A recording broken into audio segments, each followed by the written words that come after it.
Où est France? France? Bah, il est là.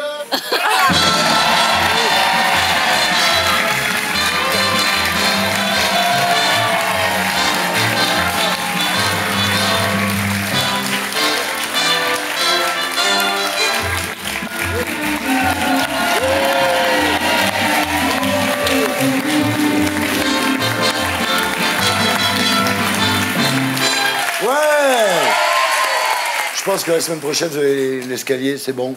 Ouais, je crois que je vais essayer.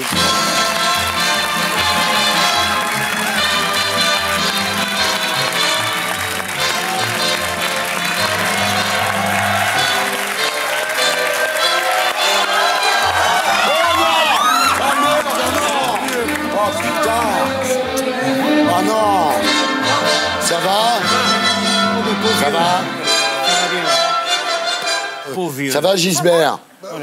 Oh, le pauvre. Attends, tu nous as fait peur, là. Ça va très bien. Ça va? Oui.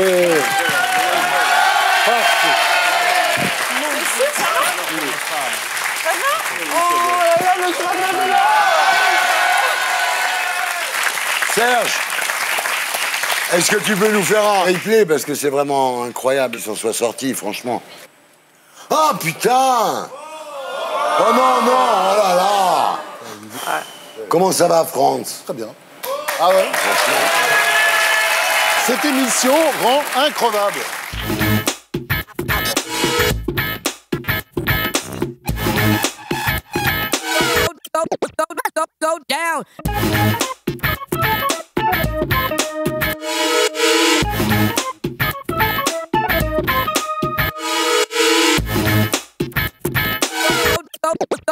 Go down. Bonsoir, les Italiens du dimanche. Bienvenue dans l'émission qui vous aide à vous faire votre opinion ce soir. Les 6 mercenaires. La Grande Rousse avec une veste noire. Natacha Polony. Moi je reste attaché. On est attaché à Natacha. Pour détourner un avion, il faut être devant, elle est là. Raquel Garrido. Et Raquel du samedi, une sur les paupières, elle tourne aussi. Mais là-bas, près du comptoir, en bas, nous on danse pas. On est là pour boire un coup, on est là pour faire les fous, et pour se revoir un coup.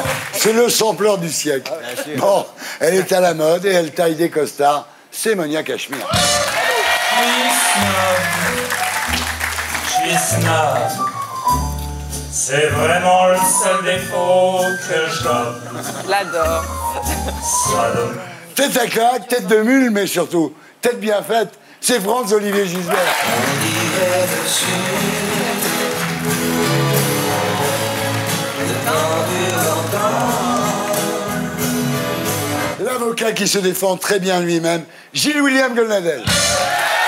Je suis carrément méchant, jamais content.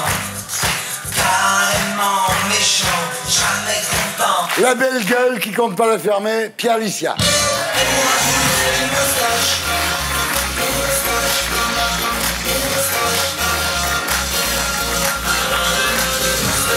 Et notre invité fil rouge, c'est Michel Drucker. Michel, je rappelle votre slogan, l'inventeur du canapé rouge qui ne craint pas les poils de chien et le sampleur.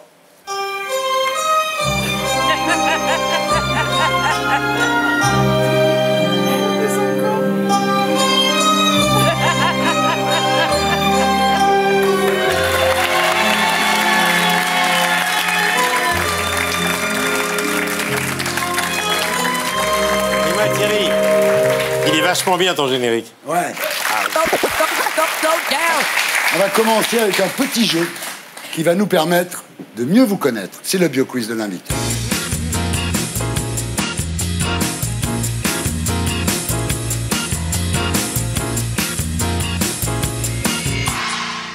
Eric, il s'agit d'un jeu dans lequel il n'y a que des questions sur vous, donc vous ne répondez pas, mais vous confirmez si les réponses des chroniqueurs sont bonnes. Voilà. Alors, quel chanteur aimait écouter le père d'Éric Zemmour.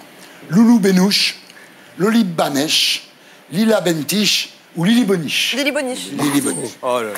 C'est facile.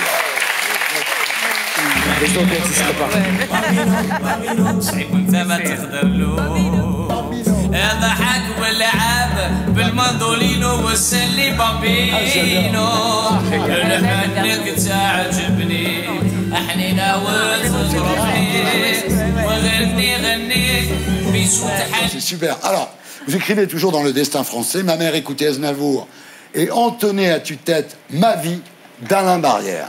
Bon.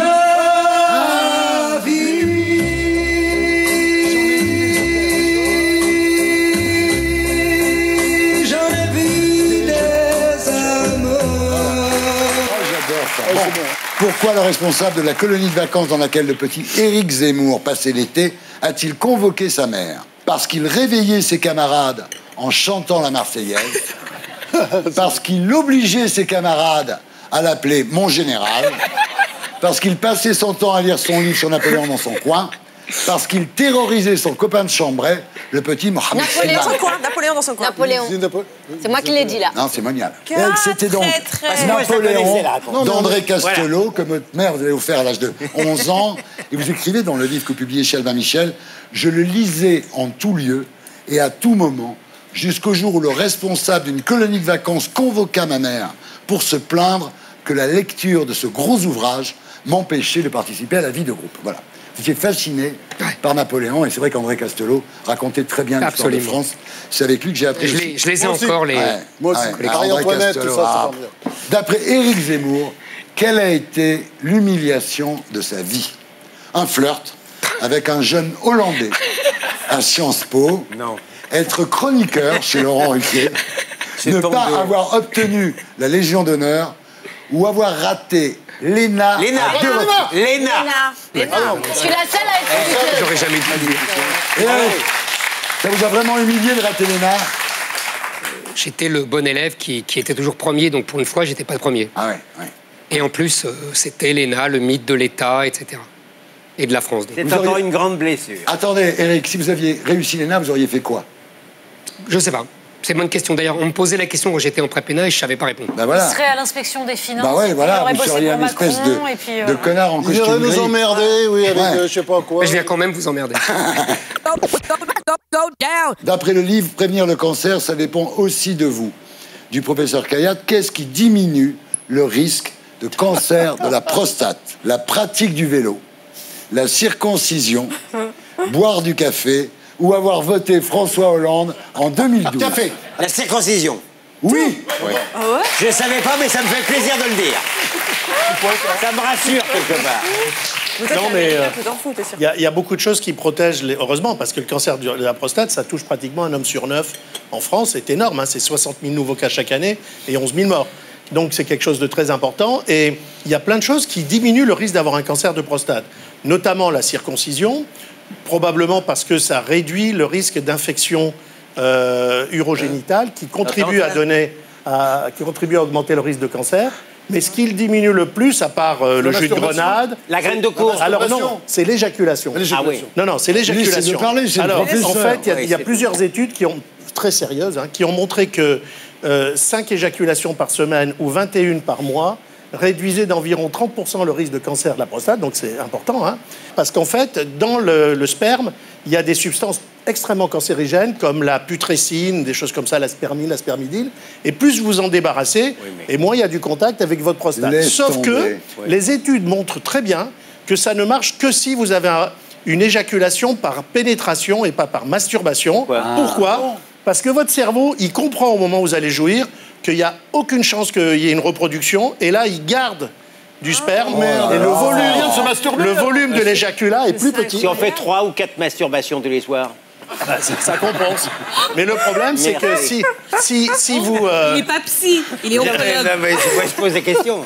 Et donc, s'il n'y a pas de reproduction, le cerveau, il n'envoie pas tout. C'est fou. Et donc, finalement, vous vous débarrassez de moins de ces substances très toxiques. Combien Ce qui a été très d'éjaculations drôle. par semaine, professeur? Alors, en fait, c'est 5 par semaine. 5 par semaine, Cinq par avec pénétration. Avec pénétration. Ouais. Ça va faire des C'est oreilles, la ça. quintuple peinée. Non, alors par contre, il y a dans l'alimentation quelque chose, il y a eu 3 très belles études qui ont montré que le jus de grenade, ça réduit de façon majeure le risque de cancer de prostate. Et chez ceux qui ont un cancer de prostate, ça réduit de façon majeure le risque de rechute. Alors attention, le 6 janvier 2015, à qui Alain Marchal a dit « Ta gueule !» ou « Je te sors du studio à coups de pompe dans le train » à Bernard Debray, à Gilbert Collard, à Éric Zemmour ou à Gilles William Golnadel. Voilà. Collard, qui a dit Toujours Collard? Collard, Tout le monde. Bah là, c'est un point collectif. Voilà, la France gagne, c'est tout le monde. Et c'est pas, t'as vu ça? Ah non, mais Magnéto, Serge. Oui. Regarde. Excuse d'avoir mis le bordel comme Mais ça, non, mais bon, Franck, c'était intéressant d'avoir votre témoignage, mon cher Ouais, Franck, ouais. électricien. Gilbert, ta gueule, sinon je te sors du studio.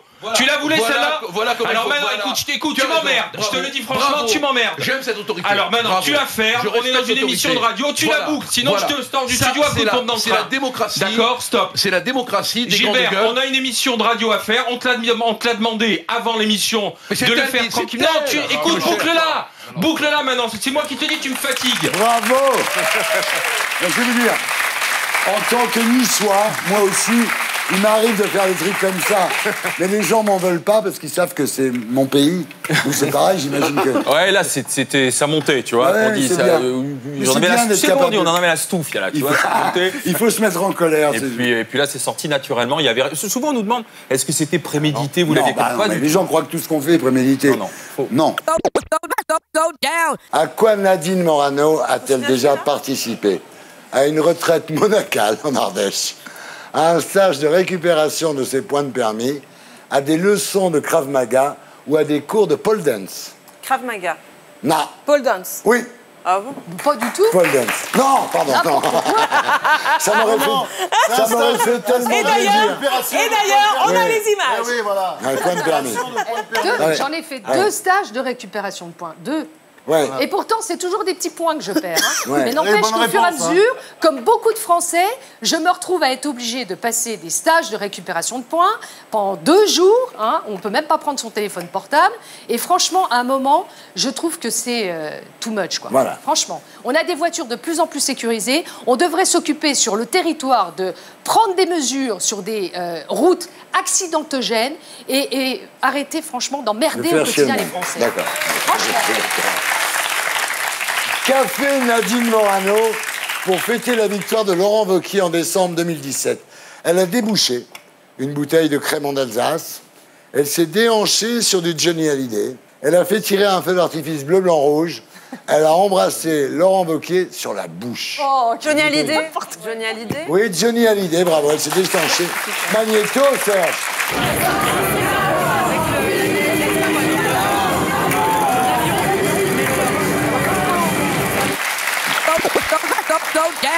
Alors, quelle habitude alimentaire Michel Drucker a-t-il commencé à prendre dès l'adolescence? Sauter le repas du soir, enlever la mie de son pain, ne jamais couper ses spaghettis ou s'interdire de manger du porc. Le repas Enlever du la mie du soir. pain. Ouais. Ah, Gisbert. Alors, c'est écrit dans le livre, en cachette de la boulangère, j'ôtais la mie du pain avant d'en faire une boulette que je jetais discrètement, sachant que c'était mauvais pour l'estomac. C'est-à-dire, ce mec-là, depuis qu'il est tout petit, il fait attention à ce qu'il bouffe. C'est horrible, hein? C'est ce qu'a dit Johnny, hein, tu l'as dit. Ah ouais, quelle vie de con. Mais qu'est-ce qui m'a fait rire? Ouais, mais c'est génial. Je peux le raconter, là? Ouais, bien sûr. C'était avec, à chaque fois que je voyais Johnny, on a eu 18 ans ensemble. Je me suis dit, tu crois qu'on sera encore là, à 40 ans, 50 ans? Et puis à chaque fois, on se revoyait, il me disait, pourquoi t'as pas la même tête que moi? alors qu'on a le même âge. Même maquillé, j'ai pas la même tête. J'ai dit, Johnny, on se connaît depuis l'âge de 18 ans. Ouais. Tu sais bien, j'aime prendre mon temps, j'aime dormir, j'aime la santé, j'aime les médecins, j'aime la prévention, je fais du sport. J'aime les choses qui durent. Et j'ai la même femme depuis 43 ans. Et c'est là où il m'a dit, quelle vie de con. Qu'a fait Michel Drucker pour paraître plus jeune aux yeux de Delphine Ernotte? Il a jeûné pour perdre du ventre. Il a mis un sérum raffermissant. Il s'est rasé de près. Il s'est habillé de noir pour paraître plus mince. Habillé de noir. Tout. Bravo. Le jour même, j'avais déjeuné chez Marius et Jeannette avec Delphine Ernotte, patronne de France Télévisions, qui m'a dit tout de suite, peut-être pour m'endormir, qu'elle m'avait jamais trouvé aussi jeune. Normal, si la patronne m'a trouvé jeune, c'est que j'avais fait tout pour. Mais je trouve ça extrêmement touchant que quelqu'un à ton niveau, par rapport à Delphine Ernotte, qui est une femme formidable sans doute, comment toi, avec la marque que tu incarnes, comment tu peux te stresser à ce point, ça me dépasse. Je trouve ça touchant. Ouais, je trouve ça extrêmement touchant. Mon voisin, M. Gonaldel, te dira que les Askénazes venus de l'Europe de l'Est, qui ont connu ce que tu imagines, te diront que on n'est pas tout très doué pour le bonheur. Moi, j'étais comme ça quand j'étais gamin. Mon père nous a transmis ça. Il y avait un climat anxiogène à la maison. Et comme c'est pas un secret, je l'ai écrit dans Qu'est-ce qu'on va faire de toi? Bon, j'ai aucun diplôme. Et je me suis barré à l'âge de 17 ans. J'ai pris un train. J'ai dit, non, je reviendrai quand j'aurai prouvé quelque chose. Pendant que mon frère, plus tard, préparait l'ENA et l'autre, l'Internat des hôpitaux de Paris, j'ai été stressé tout de suite. Et je me suis dit, j'ai connu une quinzaine de patrons de chaîne. Là, il y a un jeunisme qui arrive sur la télévision. Je suis cuit. Et après tout, ma femme, qui ne pardonne rien, me dit, mais écoute, tu vas être sur ton canapé à 80 ans avec un déambulateur. Tu es là depuis 55 ans. Il y a 4000 heures de toi à l'INA. Tu vas avoir 76 ans. Merci. Place aux jeunes. Tu as bien pris la place de Jacques Martin. Que répondre à ça? Donc, avec une femme comme ça, je m'attends à tout. Hein. Qu'est-ce que Johnny Hallyday avait pris l'habitude d'offrir à Michel Drucker? Des mouchoirs noirs à tête de mort en soie, des yaourts, des bouteilles de whisky ou du Viagra. Des yaourts? Des mouchoirs noirs. Qui a dit des yaourts? C'est moi. Golnadel, bravo. Encore gagné. C'est une histoire incroyable. On fait une émission ensemble, il est de bonne humeur pour un album, il veut parler cinéma, il y a le louche, il y a tout le monde, il est content. Et puis, 15 jours avant, j'avais déjeuné chez lui, avec Laetitia, avec la famille Baudou, tout ça. Et le déjeuner s'était éternisé parce qu'il était très silencieux, il n'était pas totalement sorti du coma de la nuit parce qu'il ne dormait pas, soit parce qu'il rentrait tard, soit il regardait des films, car il était un cinéphile très averti. Et donc, le déjeuner s'éternise, je suis au bout des sujets de conversation, c'est moi qui ai fait les questions et les réponses. Et il est 3h30, il faut que je rentre. Et j'ai dit, qu'est-ce que je peux dire d'intelligent avant de partir? Et là, je lui ai dit une réflexion complètement con, sans intérêt. Je lui ai dit, tu sais, Johnny, qu'est-ce qu'ils sont bons tes yaourts? Et là, il me dit, tout le monde me le dit. C'est des yaourts qui viennent de Suisse. Il y en a des bio, il y en a à la fraise, à la poire, il y en a... Il y a aussi des petits, tu devrais les prendre, ils viennent du même endroit. Je dis quoi? Bah, mes petits Suisses. Ah bon, je fais pas attention. Et au bout d'une demi-heure, j'ai dit, écoute, il faut que je rentre. Il m'accompagne dans le parking de la maison. Et moi, je rentre dans la voiture. Il ouvre le coffre et il me dit, je t'ai mis une caisse de yaourt. Alors, j'arrive chez moi. Écoute, la suite est hallucinante. Je la raconte sur scène. Et donc, je rentre chez moi. Ma femme me dit, t'as fait les courses? Il y en a pour 3 mois. C'est quoi cette caisse? C'est Johnny. Un mois après, dimanche. Alors là, il est content. Tout le monde est là. Il a un album. Il a fait un film. Il est content. Et au milieu de l'émission, la lumière se baisse pour qu'on voit un clip magnifique sur l'écran. Et là, pendant que la lumière se baisse, il se penche vers moi avec une gueule. Mon type en colère. Viens dans ma loge à te parler. Viens dans ma loge immédiatement. La lumière se rallume, je bidonne. On a un problème technique, excusez-nous, on revient. On traverse le studio. On va dans sa loge, il claque la porte. Derrière, il y a Camus, les attachés de presse, la cour. Il dit, mais qu'est-ce qui s'est passé? Il se connaît depuis si longtemps. Il ferme la porte et il me dit, tu sais, je t'aime beaucoup. Depuis beaucoup de temps. J'ai pensé te faire plaisir et je t'ai amené des yaourts. Alors, j'ai dit à Johnny, mais Johnny, on est au milieu de l'émission, on est presque en direct. C'est vrai, attendez, non, c'est tout de suite. Guts en 1, ça va donner un cul de fouet. Un mois se passe. Studio Gabriel, dans mon bureau, 11h du matin. L'assistante m'appelle et me dit, il y a Johnny qui est là. Je dis, Johnny, à 11h, c'était lui. Cucu. J'ai été dans le quartier et j'ai pensé faire plaisir. Et je t'ai amené tes yaourts. Les yaourts de Johnny m'ont poursuivi pendant des mois. Alors, qui a remporté le Bio Quiz? Fogg. Bah oui, ouais. oui.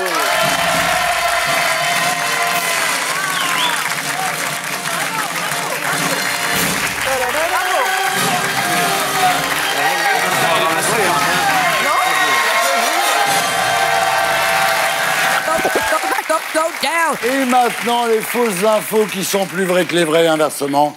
C'est fake, no fake.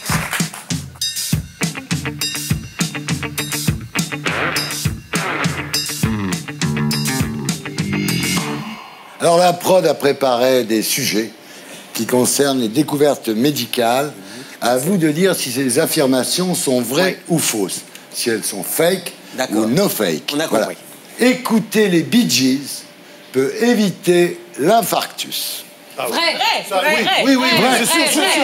C'est le rythme du massage cardiaque. Absolument, bravo. C'est vrai. Staying alive.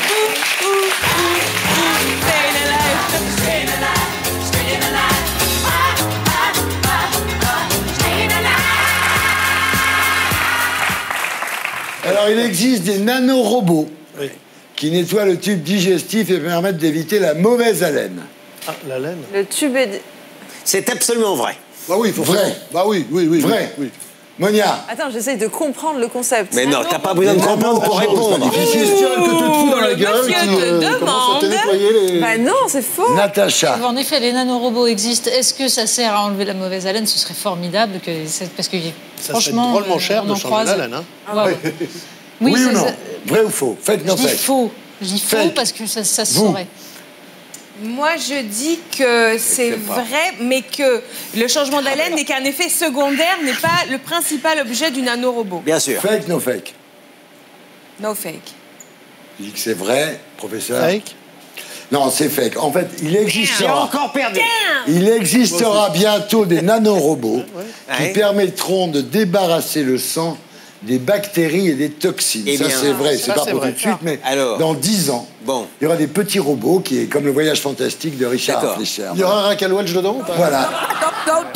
Karine Le Marchand a été choriste pour David Hasselhoff.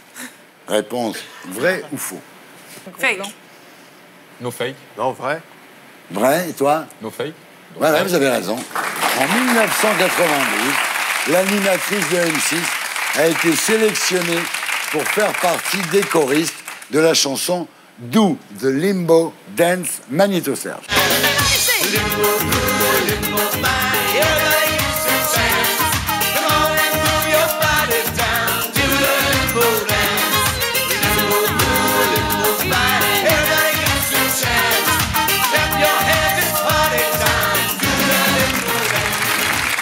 Hey, elle revient de loin quand même. Karine Le Qu'est-ce qu'elle est Marchand. belle! Elle est trop Ah belle. ouais? Elle est trop belle. Ah, tu rêves d'être agriculteur, toi? Ah, attends, elle est formidable. Non, Ah mais elle ouais. est sublime, elle est drôle en plus. Elle est drôle, elle est très drôle, Karine, ouais. En 1987, le journaliste Gilles Boulot a été figurant dans le clip de Sabrina, Boys, Boys, Boys. Non, fake. Fake, ouais, ouais. C'est faux, oui, ça.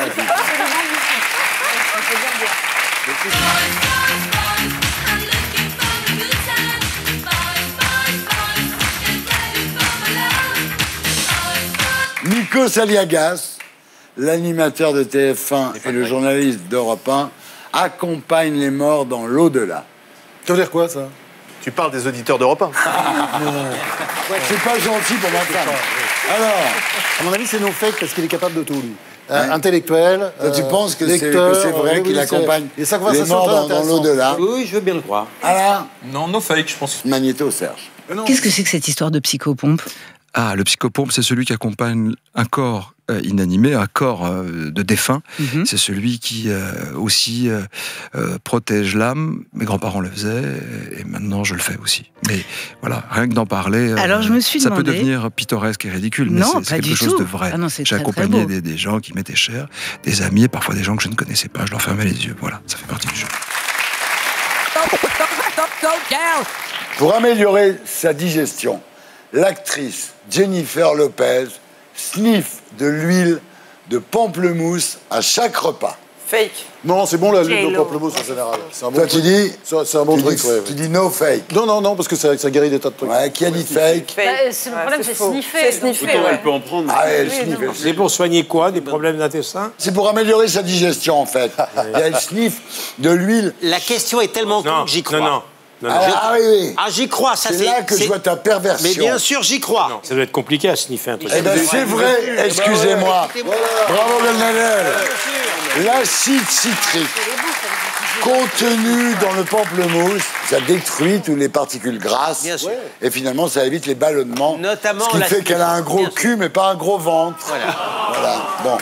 J'en ai Pour connu de remodeler pire. ses fesses, Madonna, Michel, utilise une louche avec laquelle elle compresse ses masses graisseuses. C'est tellement con que j'y crois encore. Non, c'est fake. Michel Drucker, C'est très l'ami des stars. Ben, moi, quand je l'ai connue, elle avait 17 ans, elle dansait à Cannes, elle a dansé dans une émission derrière Patrick Hernandez, Born oui, to c'est Be vrai. Alive. Donc je la connais depuis très très longtemps. T'as raison. Et elle est assez folle pour faire ça. Non, c'est fake, c'est faux. Elle n'a pas de masse graisseuse. Voilà, Madonna n'utilise pas de louche pour raffermir ses fesses. En revanche, elle utilise, c'est vrai, des fourchettes pour raffermir son visage. Pour- Un jour, elle va se crever un œil. Elle va se crever un œil parce qu'elle va être défoncée, elle va pas faire gaffe. Voilà. Il existe 2 autres Emmanuel Macron en France. Fake, no fake. No fake. C'est vrai. C'est vrai. Bah oui. Absolument, c'est vrai. Il y a 300 foyers français qui portent le patronyme Macron. C'est d'où ça vient, Macron? Le macaron. C'est pas loin. De Macron. De Macron. Qui veut dire menton proéminent. C'est bizarre, il n'a pas le menton proéminent. Donc il y a Bon. 3 Macron en France. Voilà. Il y a 3 Emmanuel Macron. Ça va faire plaisir à Jean-Luc Mélenchon, ça. Ouais. Emmanuel Macron a été naturiste dans sa jeunesse. C'est lui, là? Fake. Fake, oui. C'est pas lui. C'est pas lui. Bravo. Ouais, ouais. Ouais. C'est juste une personne qui lui ressemble.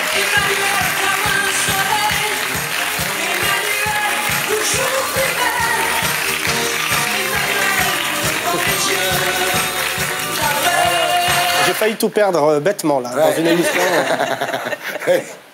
Brigitte Macron a joué dans une série télé réponse. Bah oui, évidemment, on l'a vu. Sur France 2. Ouais, Donc, bravo, donc, la non fake. vestiaire.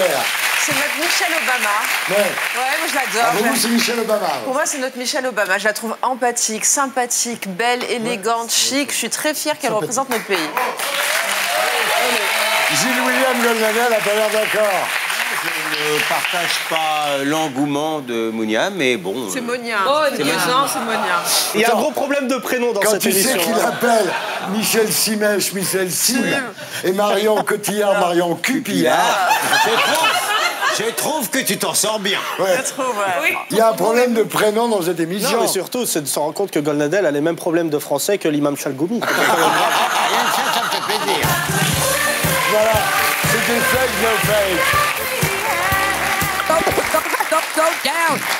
Alors on commence avec l'invité fil rouge face aux 5 mercenaires.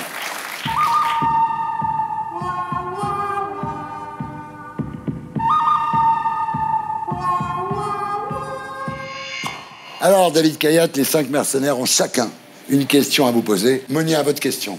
Alors, on ne sait plus quoi faire parce qu'on dit tout et son contraire dans certains magazines. Il y a beaucoup d'idées reçues il y a beaucoup de fausses vérités, en tout cas, sur ce qui provoque le cancer. J'ai fait une liste d'idées reçues. J'aimerais qu'on les vérifie rapidement avec vous.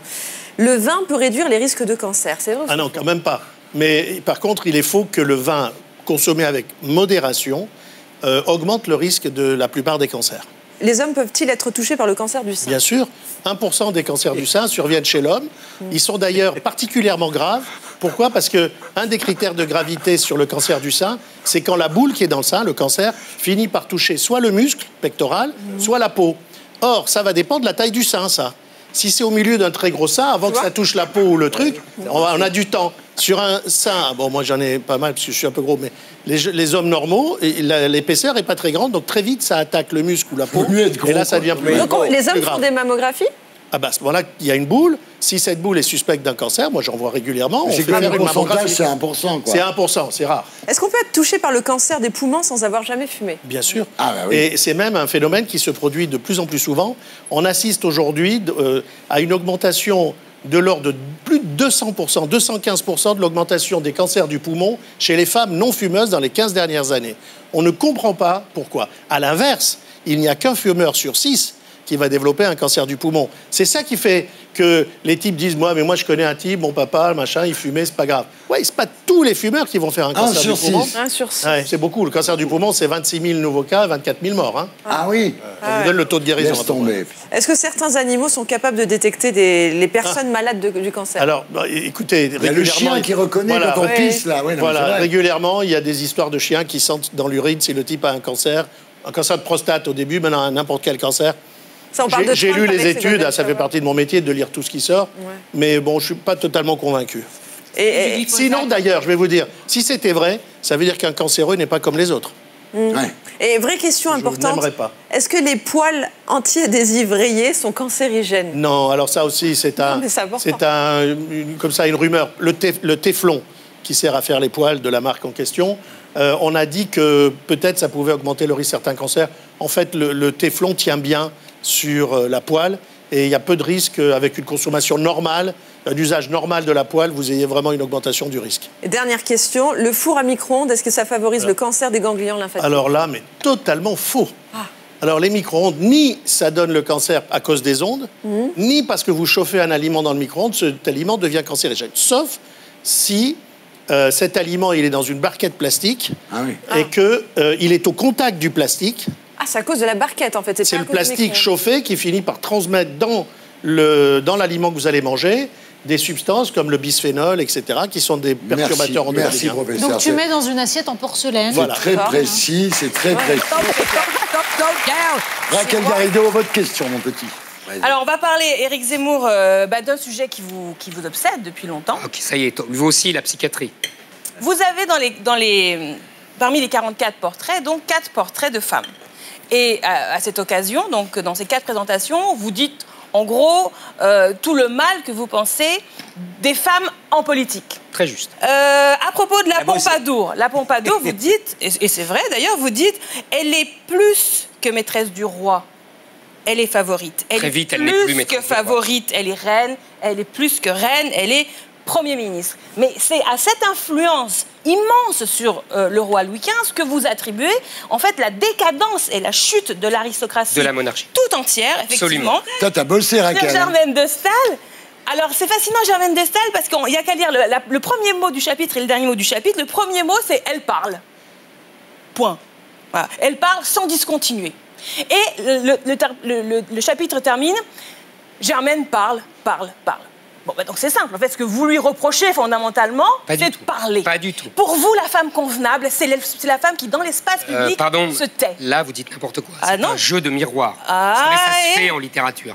Je commence et je finis de la même façon. Mais je vous rappelle...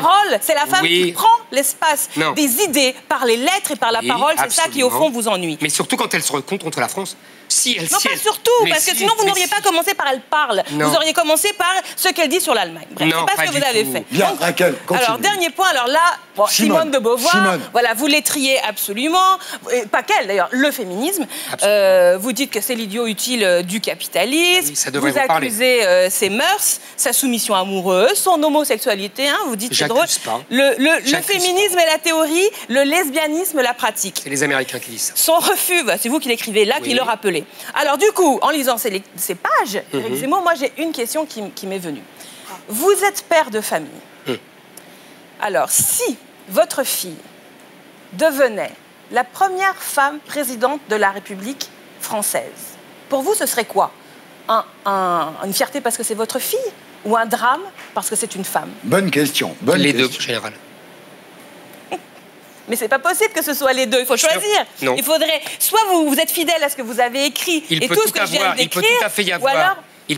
Donc vous ne voulez pas que votre fille devienne présidente de la République? Il peut tout à fait y avoir une contradiction entre la personne privée et la personne publique. La personne privée peut être fière de sa fille, la personne publique peut y voir un signe supplémentaire de la décadence. Dites-moi, Éric Zemmour, elle va apprécier votre fille. Non, elle s'appelle comment, Rachel? Clarisse. Clarisse, c'est français ça. Ah oui, ça c'est français. Bonjour Yacine Bellatar. Je me suis amusée à jouer le bureau des vérifications des tweets. Donc je me suis promenée sur votre compte Twitter. Et apparemment, entre vous et les réseaux sociaux, c'est une grande histoire d'amour. Vous êtes sur Twitter depuis 2014. Vous dites que vous êtes un artiste binational, bipolaire. Mes tweets engagent mon avocat et ses collaborateurs. C'est plutôt fun comme description. Mais j'ai vu quand même que vous aviez des petites lubies, vous avez des obsessions. Une de vos premières obsessions, c'est par exemple Didier Deschamps. Par exemple, en juin 2018, vous tweetez, on va voir votre tweet, #Deschamps a fait de cette équipe une PME dans le yaourt où tout le monde doit lui dire oui. Pas de caractère et trop de politique pour ne pas prétendre au meilleur de chaque joueur. On passe à un autre tweet en juillet 2018. J'espère que Deschamps sait ce qu'il fait là pour Kanté. Enfin, ma question est simple, c'est quoi votre problème avec Deschamps ? Ah non, mais moi, il ne faut pas me parler de foot, je suis un gros beauf. Hein. Vraiment. C'est vrai, non, mais c'est quoi votre problème ? Autant je peux essayer d'avoir une vision politique de certaines choses, mais le foot, je suis en caleçon, je crie n'importe quoi, ça me rend raciste. Et non, il est mais 4h18 du matin, je ne sais pas si t'as vu. Oui, je vois, non, ça, je me posais la qui question. prouve que j'ai une vie quand même plutôt intéressante. Non, juste pour préciser. Non, mais est-ce que ça a quelque chose à voir avec Benzema, Ben Arfa? Non, celui qui gagne a raison. Enfin, je veux dire, avec toute l'estime que j'ai pour Karim Benzema, à l'époque, en plus, je me suis engagé contre le fait qu'il rejoigne l'Euro, parce que j'avais trouvé que l'argument du racisme était venu beaucoup trop vite. Et du coup, ça pouvait amoindrir les gens qui vivaient vraiment le racisme, parce que le niveau de richesse où Karim Benzema et moi, on se trouve, on ne subit pas trop le racisme. Mais vous avez demandé la démission de Deschamps, maintenant c'est terminé vous ? Mais non, mais moi je trouve que le jeu de Didier Deschamps, mais là vraiment on parle de football, vous n'êtes pas Pierre Ménez, mais juste préciser quelque chose, c'est que c'est un bon entraîneur parce qu'il a gagné, il n'y a pas à débat. Les résultats sont là. Et j'ai tweeté quelque chose dans ce sens-là, juste il a ramené la Coupe du Monde, c'est exceptionnel. D'accord, bon, et Je termine avec une dernière obsession. En 2018, il y a un article de JQ à qui vous répondiez, qui vous voyez comme le parfait remplaçant de Yann Moix. Et vous disiez « Merci JQ pour cette proposition. Problème, Ruquier a déjà du mal à m'inviter tout court, il préfère Bouty. » Et là, dernièrement, vous avez mis un petit taquet à Laurent Ruquier concernant notamment son dernier chroniqueur, Charles Consigny. Vous avez dit « Ruquier a quand même le talent de découvrir année après année des chroniqueurs qui confortent le racisme dans notre pays. Si nous ne sommes pas couchés, il est temps que tu te réveilles. Merci à toi pour cela et vive ton socialisme. » J'espère que vous ne classez pas Natacha Polony dans ses chroniqueurs. Non. Ah, très bien. Enfin non, j'ai des désaccords avec Natacha, mais ça m'a l'air plutôt, j'ai envie de dire, courtois et élégant. Enfin, qui est Consigny ? Vous pensez quoi, justement ? Qu'est-ce qu'il vous a fait, Consigny ? Non, mais il m'a rien fait, mais je veux dire... Enfin, à un moment, il y a une réalité. C'est comme pour votre émission. C'est un moment, Consigny, il sort. Il dit d'un mec qui est noir, c'est facile de réussir quand on est noir, pédé de banlieue. Voilà, c'est cadeau, ça. Ça vole comme ça. L'autre Consigny rentre dans son appart, il se dit « J'ai froissé personne ?» Non, il se pose même pas la question. Et moi, je vais vous raconter une anecdote. C'est comme pour vous, pour Zemmour. Le problème qu'on a eu avec la polémique Zemmour, c'est que c'est venu très tôt dans l'année. Ouais. Donc, moi, la question, c'est on va finir comment au mois de décembre ? Si toutes les semaines, il y a ça. Je vais vous raconter une anecdote qui va beaucoup vous faire plaisir parce qu'elle parle du regretté Alain de Greff. Alain de Greff était patron de Canal et les Guignols ont fait un sketch où il baisait le pape. Il y avait Gassio, Delépine, il y avait quand même des auteurs qui avaient... quand même un charisme. Et il rentre dans le bureau de Greff, il dit « On va faire le sketch. Hein. Cherche pas Alain, hein, tu l'enlèves pas. » Et de Greff a juste répondu une phrase. Il a dit « Si on baise le pape lundi, qu'est-ce qu'on fait mardi ?» Et pour moi, pour répondre, ces gens-là, pour moi, c'est des tirailleurs. C'est-à-dire qu'ils vont mourir sur le champ de bataille qui est devenu la télé, en balançant des phrases. C'est à chaque fois de pire en pire. Ici, vous pouvez faire ce que vous voulez. C'est le privé. Ouais. Moi, je paye Consigny. J'ai le droit quand même, Amand, d'avoir un avis sur ce que je paye. Quand on va au restaurant, que l'entrecôte, elle n'est pas bonne, on appelle le chef. Et si demain, on vous propose d'être à la place de Consigny, si Ruquier vous propose, vous acceptez ? Déjà, je suis sur scène, donc je ne juge pas. Non, mais est-ce que vous accepteriez ? Non, je ne vais pas juger. Non, mais moi, j'aime bien cette émission, pardon de dire ça, ça me fait rire. L'artiste, il bosse pendant 2 ans, il fait un album. L'autre, il est en face, il n'a jamais pris une guitare, il lui dit c'est de la merde. C'est génial. C'est génial. C'est vraiment... Maintenant, la question du 6e mercenaire. Ce soir, c'est l'humoriste Yacine Bellatar. On le recevait ici la semaine dernière. Il a une question à vous poser. Attention, non, je la vois venir. C'est frontal. Magnéto, Serge. Alors, mon problème avec les grandes gueules, c'est que je pense qu'ils ont totalement décomplexé une frange de la société française sur le racisme, parce que c'est une émission qui viscéralement s'appuie sur des mécanismes racistes, où à chaque fois ils s'en prennent à une partie de la société française, de surcroît des musulmans. Mais juste, j'ai une question à poser. Pourquoi quand il y a un musulman qui fait tomber une poubelle, vous en faites 4 semaines de sujet d'émission ? Et je voulais aussi vous demander, est-ce que vous avez conscience que votre émission est une honte ? Je sais qu'il n'y a pas longtemps, il avait tweeté en disant vous êtes des salauds, vous êtes dégueulasses, il faut vous interdire. Je pense que c'est un homme déçu, Yacine Bellatar. Il aurait aimé être grande gueule. Oui. Sauf qu'on a préféré prendre... On a préféré prendre un Karim Zeribi, on a préféré prendre une Joëlle Dagossiri, on a préféré prendre un Gilles-William Golnadel, on Jimmy a préféré Mohamed. prendre une Zora Habitant, un Jimmy Mohamed, et on n'a pas pris Fatima Yacine Aït-Bouloua. Bellatar. Yacine, voilà. Et je pense que c'est ça son problème, Yacine Bellatar. Donc, Donc c'est pas le nôtre. Enfin, les mots ont un sens, quoi. Je veux dire qu'on a réveillé la France raciste. Enfin, à l'écouter, les grandes gueules, c'est un défouloir raciste. Si franchement c'est ça, Monsieur Bellatar ou Yacine Bellatar, mais portez plainte contre nous, vraiment. Et on se retrouve au tribunal, Oh non, chacun avec notre dossier, chacun. Non mais si on a autre chose. non à mais faire. si vraiment on est là, on est une honte. Dire d'une émission qu'elle est la honte de la radio, ça a un sens. Quelle est la seule émission après les attentats, et on le raconte dans le livre, qui est allée dans une mosquée donner la parole aux fidèles pendant 3 heures, un vendredi, jour de prière, à Bordeaux, avec Tarek Oubrou, tous les fidèles qui sont venus prendre la parole, expliquer ce que c'était que l'islam c'était pas le terrorisme, et que s'il y avait certains qui dévoyaient la religion, ils n'avaient pas leur place dans la mosquée. On raconte ça dans le bouquin. Ce jour-là, Bellatar n'était pas là. Et Tarek Oubrou, quand on l'a rappelé, on disait, écoutez, il y a Michel Thoman fait un livre, est-ce que vous acceptez de reparler de ce moment? Et on a laissé Tarek Oubrou, jamais on l'a rappelé, il explique. Putain, dis-moi, quelle est la seule émission, même dans le service public? Est-ce que quelqu'un est allé faire une émission en direct dans une mosquée? Personne. Nous, oui. Alors voilà l'émission raciste. Merde. William, c'est votre question maintenant.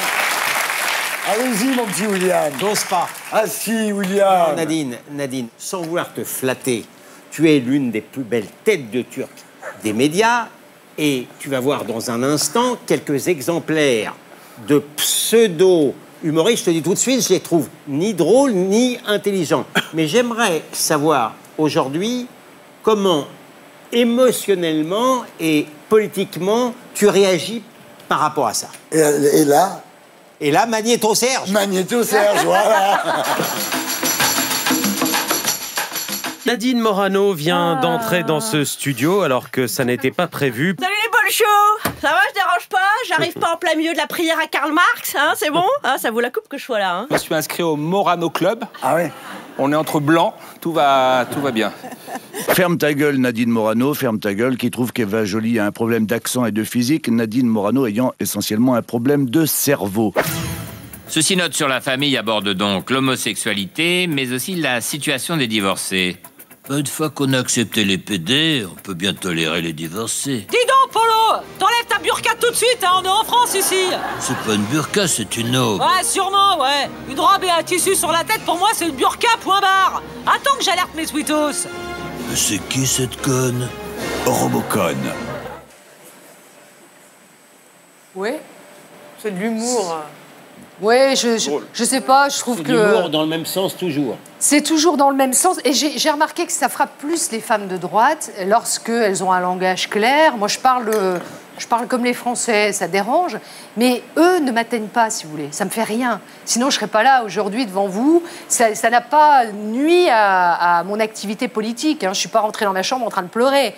Je considère simplement que, s'agissant de France Inter, cette radio où je ne suis jamais invitée, il faut le dire quand même, jamais. Alors, ils préfèrent avoir, voilà, Madame Charline, je ne sais plus comment, Van là. Nenecker. Voilà. C'est votre hologramme parfait. Hein. Oui, enfin, donc, je ne suis jamais invitée. J'ai l'impression qu'en fait, on assiste à une espèce de service public confisqué, vous voyez ce que je veux dire, dogmatique, militant, parce que sous couvert d'humour, ils font du militantisme quand même.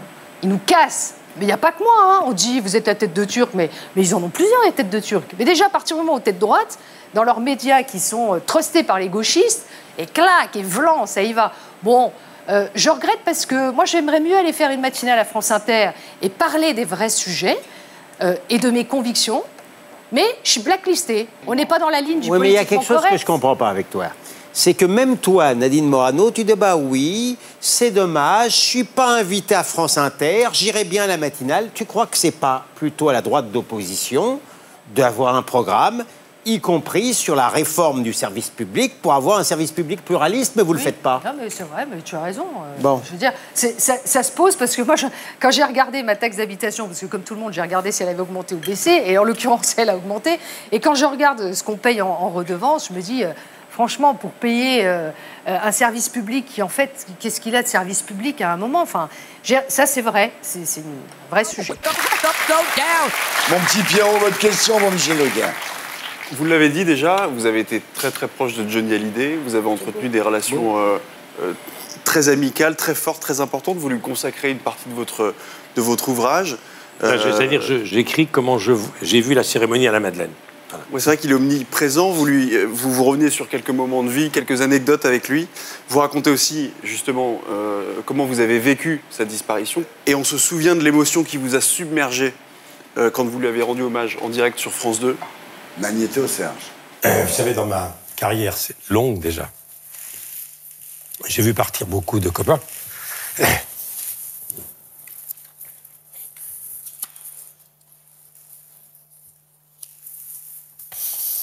Lui, c'était spécial. Je vous demande pardon. Tu aurais pu vivre encore un peu, Johnny. Oui. Je sais que nous nous reverrons un jour ou l'autre. Salut, mon pote. Ça a été compliqué à gérer. Ah ouais. Ah là, c'est tough. Parce que j'étais tout seul sur le plateau. J'ai pas de prompteur, moi j'ai pas d'oreillette. Et j'étais tout seul sur le plateau d'Anne-Sophie Lapix qui m'avait cédé sa place. Et puis, on m'avait dit, il faut que tu fasses un hommage à Johnny. J'ai dit oui, mais... Alors, il y avait toute l'équipe qui était là pour, je dis, le prompteur. Je dis non, je vais vous parler de mon Johnny à moi. C'était presque dans l'impro. Et puis, à la fin, voyant que l'émission avançait, on m'a dit 10 minutes. Je savais ce qu'il y avait dans le dernier document. C'était un document ancien. On avait fait un montage dans Johnny il y a 4 ans, commenté par Laetitia. Et là, on m'a dit 5 secondes. Et là, la caméra est revenue. J'ai repensé subitement à plein de choses qu'il m'avait dit en déconnant dans une loge, tu vas faire ma nécro. Et là, je me suis dit, mais qu'est-ce que je vais dire? Et donc, j'ai pensé à Le Luron, nous nous reverrons un jour ou l'autre. Et puis, tu aurais pu vivre encore un peu, toujours parce que Ferrat, c'était mon ami. Et à la fin, je devais dire, tu embrasses Coluche et tu embrasses Gainsbourg pour moi. Et ça, c'est pas sorti. J'étais un peu dans un état second et je suis très impressionné de revoir ça. Moi aussi. Et il y avait toute la direction de France 2 qui était là, qui est venue me voir. Et ce qui m'a étonné, c'est que tout le monde descendait de la régie et la plupart pleuraient. Et donc, j'étais très bouleversé. Je suis rentré chez moi. Ma femme était KO parce qu'elle a connu Johnny bien avant moi. Et j'ouvre mon portable avant de me coucher. Une déferlante de textos. Le lendemain, il y en avait, je sais pas, 250, 150 messages. J'ai mis 8 jours avant de répondre. Et c'est vrai que cette émission-là, dans ma carrière, il y aura un avant et un après. Ah, je suis d'accord. Posez votre question, Pierre Licia.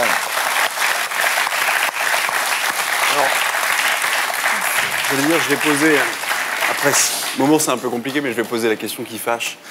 Il y a une chose qui m'a interpellé dans votre ouvrage, c'est que vous citez Johnny Hallyday 71 fois, sur plus de 280 pages, et vous citez Laetitia 4 fois. À aucun moment, vous abordez l'affaire de la succession compliquée. Et je l'aborderai jamais. Parce que Johnny n'aurait pas aimé. Tout le monde s'est précipité pour parler de Johnny, y compris ceux qui ne l'ont pas connu, vous savez, les historiens. Et donc, ils ont dit tellement de conneries que j'ai rien dit. Et puis, je suis allé chez Jean-Marc Morandini, qui m'a dit, Michel, m'a posé la même question. J'ai dit, Jean-Marc, je vais être très clair avec vous. Moi, Johnny, qui était mon copain, il m'aurait dit une chose, ferme ta gueule. Ouais. Donc j'ai fermé ma gueule. Évidemment, je connais plein de choses, mais ça, je le garde pour moi. Quant à Laetitia, je ne fais pas partie du dernier cercle. Hein. Je l'ai vue, évidemment, il y a des années, quand elle a connu Johnny. Mais je ne suis pas allé à Hackstatt, je ne suis pas allé à Saint-Barth, je ne suis pas allé à Los Angeles. Et voilà, j'ai continué à travailler avec Johnny dans les émissions. Je sais que toute la famille m'a envoyé un texto après cet hommage. Et quand j'étais à l'église et que je viens embrasser Laetitia, son père, toute la famille qui m'ont connu il y a si longtemps dans l'intimité, ils m'ont tous dit merci. Je vais rester sur cette impression-là du texto que j'ai reçu de toute la famille, quel que soit le bord, quelles que soient les difficultés qu'ils traversent. Ils m'ont tous dit merci Michel, donc j'en resterai là. Et voilà. C'était les 7 mercenaires face à l'invité final. Alors Éric Zemmour, dans Destin français, on apprend que vous avez passé une partie de votre enfance à Drancy, en Seine-Saint-Denis. 9-3 frères. Alors pour les on disait pas le 9-3, nous, à l'époque. Ah, vous disiez quoi? 93 ou... 93, oui. Alors pour les terriens du dimanche, je vais accepter de revenir pour la première fois en banlieue parisienne sur les lieux de votre enfance, en direction donc de Drancy et Châteaurouge. Magnéto, Serge.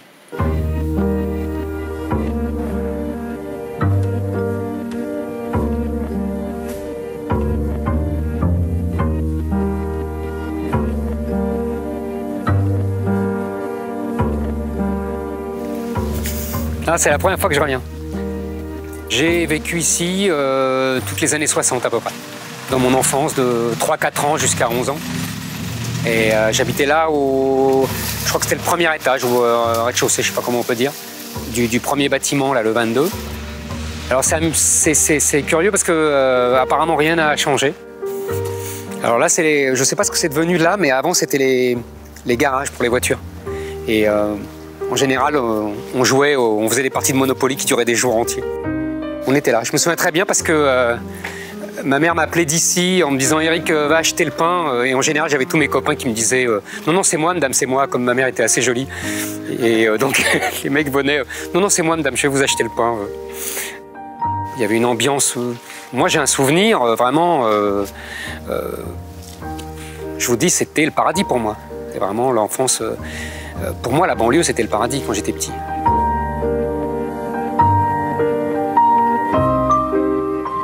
Et vous voyez, il y avait le mini-golf. C'était fou quand même, c'était un truc de luxe inouï à l'époque. Vous avez vu, il est un peu dégradé quand même. Hein. C'est évident qu'il n'y avait pas de femmes voilées à mon époque. Bah, il y avait très peu, il y avait les... Si vous voulez, moi j'ai grandi ici avant le regroupement familial. Le regroupement familial, 75-76, moi j'étais parti déjà. Donc c'est les années 60 et on avait... ici, il y avait une immigration italienne, espagnole, nous, qui venions les pieds noirs d'Algérie, qui n'était pas vraiment une immigration, mais qu'on venait de l'autre côté de la Méditerranée. Et puis, il y avait, évidemment, qu'il n'y avait pas de femmes voilées. Ça aurait été d'ailleurs très mal pris à l'époque, très mal vu. J'ai des souvenirs merveilleux ici, vraiment merveilleux. Je n'ai aucun mauvais souvenir. Et mon mauvais souvenir, c'est d'être parti.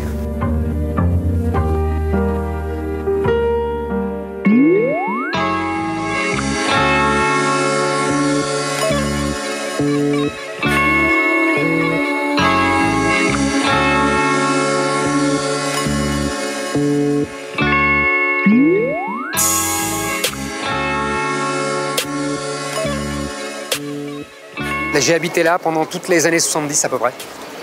Et donc on avait le métro Château Rouge, c'était la ligne 4, c'était notre ligne vers les Portes d'Orléans. Ouais, vers les beaux quartiers, quoi, vers Saint-Germain, quand on passait à Châtelet, on avait l'impression de passer le mur de Berlin, quoi. On était passé dans un autre monde.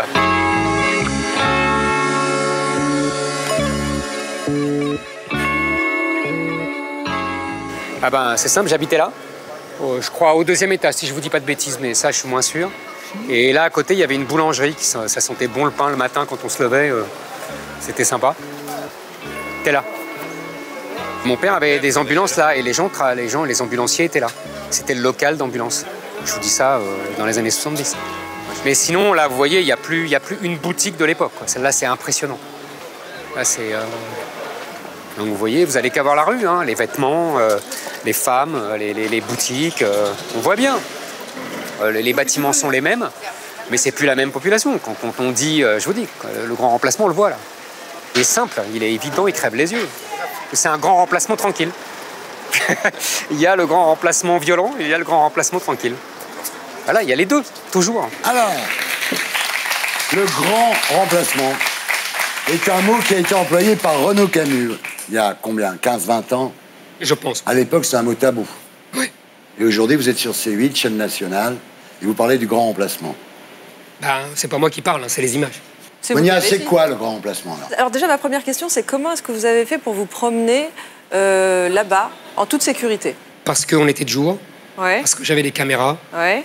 Et parce que ce quartier de Château-Rouge est plutôt tranquille. Vous allez quelques centaines de mètres plus bas à la porte de la Chapelle, et là, on rigole moins. On vous a salué, on vous a... On parle de Château-Rouge ou on parle de la porte partout, dans la rue, quand vous avez fait votre... On m'a salué, bien sûr. Oui, Il y avait des agents de sécu, quand même. Et j'ai dit, c'est le grand remplacement tranquille. Vous comprenez?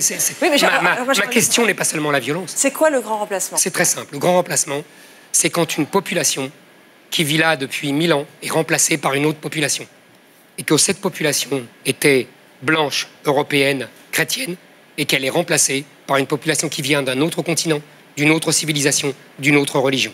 C'est ce qui se passe à Châteaurouge. Moi, j'ai vécu pendant 7 ans, justement, derrière la rue Doudeville, rue Jean-François Lépine. Très bien. Je n'avais pas beaucoup d'argent, donc c'était un peu un des seuls quartiers où je pouvais m'offrir un appartement.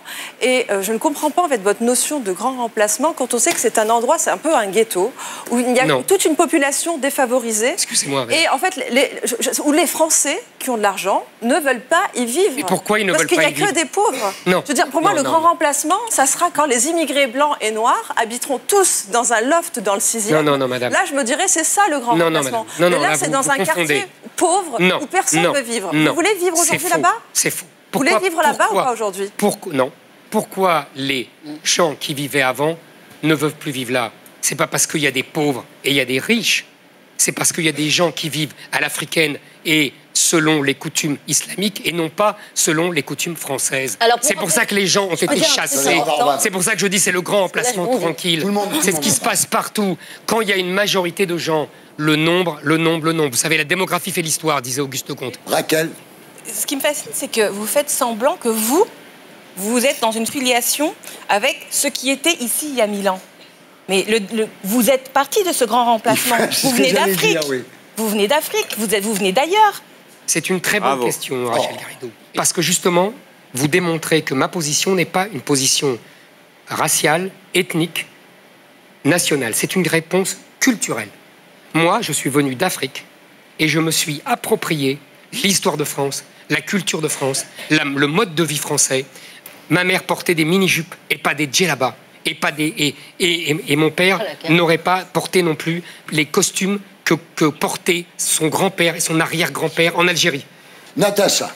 La démocratie repose sur la différence entre espace public et espace privé. Pas seulement, c'est pas grave. Donc, dans l'espace public, en effet, nous sommes tous français. Et pour ma part, je suis pour l'intégration, c'est-à-dire le fait que chacun respecte les valeurs qui font que nous pouvons vivre ensemble dans un pays qui s'est construit sur toute une histoire. En revanche, dans l'espace privé, chacun peut maintenir ce qu'il est, son histoire, tout en s'imprégnant de la terre sur laquelle il va vivre et sur laquelle il est, parce que c'est sa nationalité.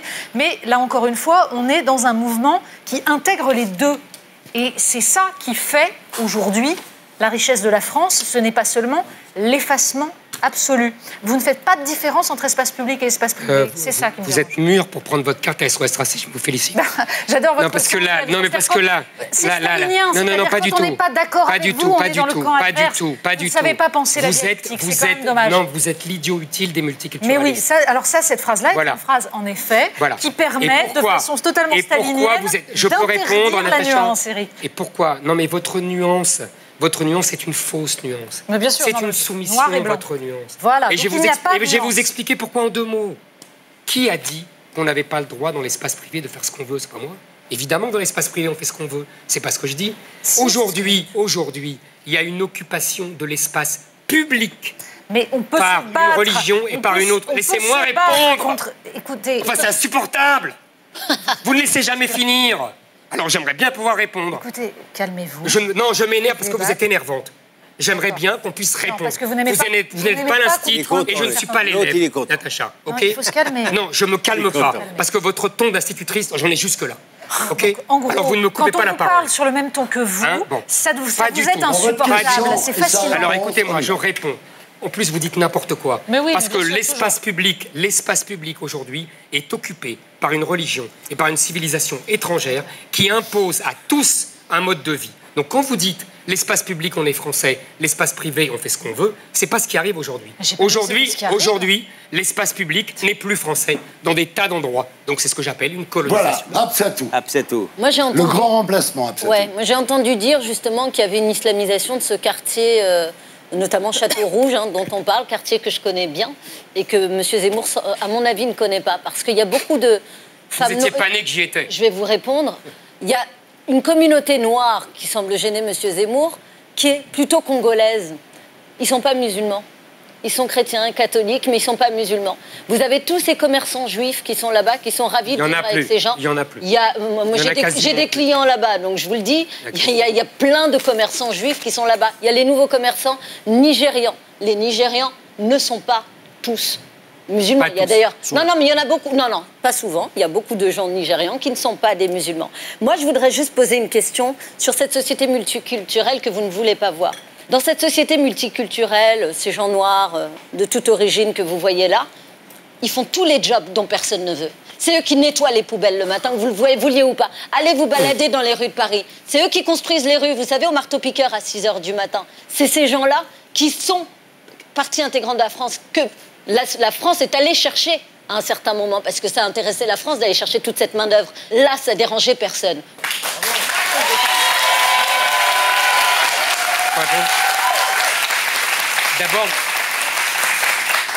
D'abord, ce n'est pas, contrairement à ce que vous voulez penser, le multi-ethnique qui me dérange. C'est le multiculturel. Oui. En France, il n'y a pas... Parce que vous voulez que ces gens viennent sans leur culture? Oui. Ah, qu'ils oublient qui ils étaient. C'est ce qu'il veut, hein. Exactement. Vous voudriez. C'est ce qu'on a fait. Donc on va les chercher pour construire un pays. Mais ils sont pas... Donc on va les chercher parce qu'on a été les D'abord, attendez, madame, attendez. Non, il faut arrêter. La France n'a pas attendu les Africains pour être la France. Ah bon? Arrêtez aussi. Vous voulez aller faire un petit tour en Afrique? Pour construire la France, c'est à 1500 ans. Non, mais vous avez raison, Colbert était africain. Mais vous avez raison, Richelieu était africain. Colbert est un bon exemple. Non, mais c'est connu. Saint-Louis était africain, mais bien sûr. Il était musulman, bien sûr aussi. Vous êtes allé voir? Ah, mais on les a attendus. Une question, vous êtes déjà allé en Afrique? Mais évidemment que je suis déjà allé en Afrique. Où est-ce? À Abidjan. On va prendre l'exemple d'Abidjan. Abidjan, vous n'avez pas vu une forte communauté française venue bénéficier des richesses de l'Afrique? Et vous savez d'où ça vient? Construire, développer, bénéficier de cette croissance à 2 chiffres qu'on voit que sur le continent africain. Quand on nous parle de ce que l'Afrique va permettre à la France demain, c'est-à-dire de parler le français dans le monde de façon incroyable grâce justement à l'Afrique, ça n'existe pas. Mais soyez factuels, une seule fois. Vous savez d'où elle vient? Vous savez d'où elle vient, cette colonie, cette force communauté française, comme vous dites? Ah oui. Elle vient de la colonisation. D'accord. Aujourd'hui, en France métropolitaine, il y a des territoires où on ne vit plus à la française. Moi, j'appelle ça une colonisation, que ça vous plaise ou non. C'est l'heure du zapping des terriens.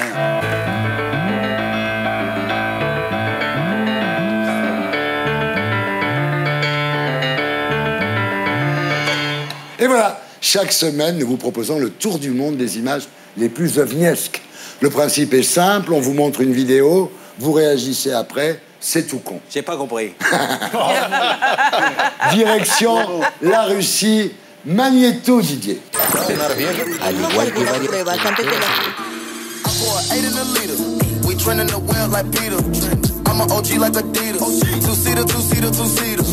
I got an iPhone and people. Look at the hoe, she a cheater. And you still wanna keep her. I just Michael Jackson beat her. Don't talk about swag, I'm dabbing. I read up on all new assassins. Et voilà donc des fourmis dans des faux ongles. Irrespect total de la nature. C'est pour ça que cette humanité, cette humanité, elle se discrédite sans arrêt. Non, mais le monde il n'a pas été fait pour nous. C'est nous qui avons été faits pour le monde. On a très bien parlé. C'est décadent. Les gens s'emmerdent terriblement et ça me désespère. Ils ont rien de plus intéressant à faire. Du mauvais goût. Hein. C'est déprimant. Pour rebondir sur cette tendance, c'est une tendance que j'ai découvert au Mexique. Ça s'appelle le maquesh.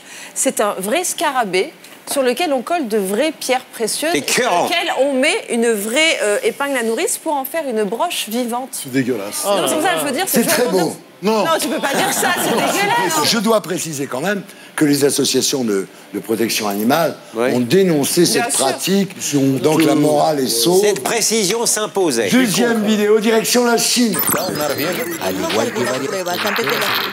Hey boy, make him whistle like a missile, bomb, bomb. Every time I show up, blow up, make him whistle like a missile, bomb, bomb. Every time I show up, blow up, 너무 아름다워 날 잊을 수가 없어 그 눈빛이 아직 나를 Moi, je vais vous dire, je trouve ça très beau. Ouais, moi j'adore. C'est de l'art. Et voilà, c'est beaucoup plus réussi que la chirurgie esthétique. Mais à l'intérieur, professeur, qu'est-ce que ça doit faire chaud? David, ça vous choque, ça? Oui, parce que ça prouve que les gens sont pas bien dans leur peau. Ah bah oui, c'est sûr. C'est le cas de le dire, oui. Ouais, mais enfin, ces pauvres femmes qui font tellement, ou ces hommes aussi qui se font tellement souvent refaire la gueule, là c'est bien, on peut l'enlever après. Moi, je préfère ça. Et maintenant, direction la Colombie, Magnéto Didier.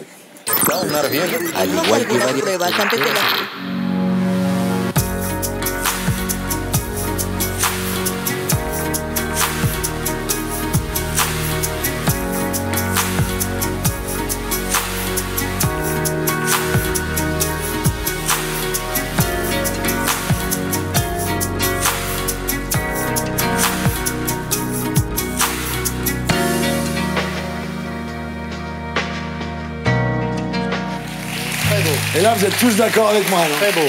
Qu'est-ce que c'est beau la nature? C'est pour ça qu'il faut la respecter. Voilà. Et vous savez à quoi c'est dû, en fait? C'est une plante. C'est ce que j'allais dire, heureusement qu'il y a des algues. Des algues. Ouais, Vous savez des pourquoi je algues, vous en ai parlé évidemment. quand même. Direction la France, Magnéto, Serge.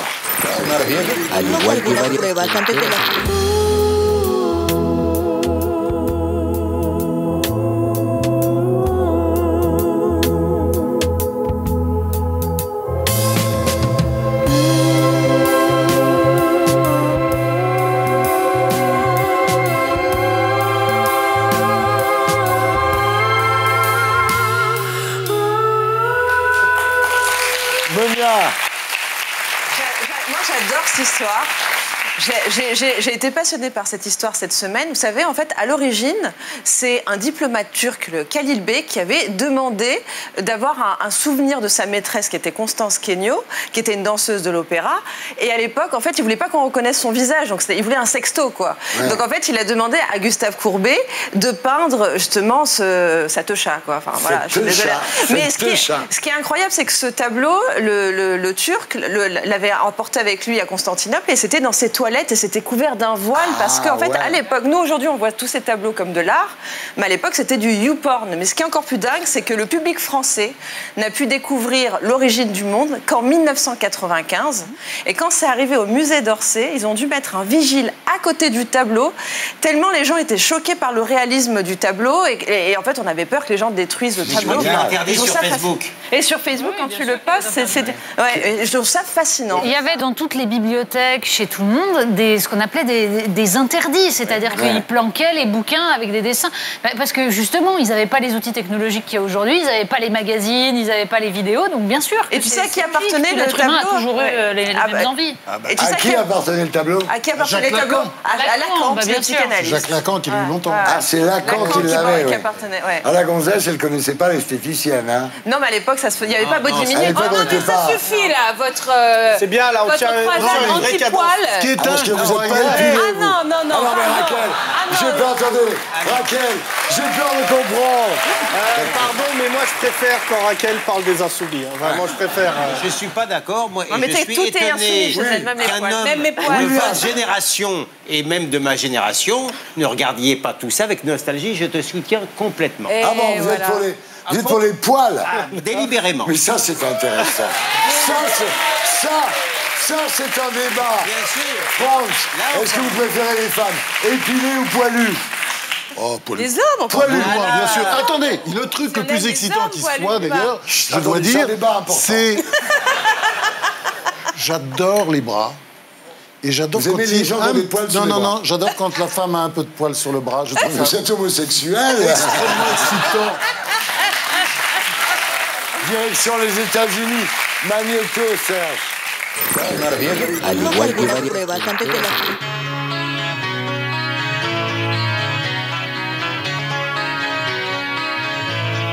All the leaves are brown, and the sky is gray. I'd be safe and warm if I was in LA. California dreaming on such a winter's day. Et voilà, aider les personnes atteintes d'Alzheimer grâce à la réplique d'une ville des années 50. Alors moi, je trouve l'idée... Même si j'ai pas Alzheimer, j'ai envie d'y aller. Voilà, bravo. Ouais. Alors juste, pardon de dire ça, mais j'espère qu'ils sont pas trop remontés dans les années 50 avec les Noirs, parce que ça peut quand même... D'accord, on est d'accord. La meilleure période pour être noir. Hein. Direction la Chine, Magnéto, Serge.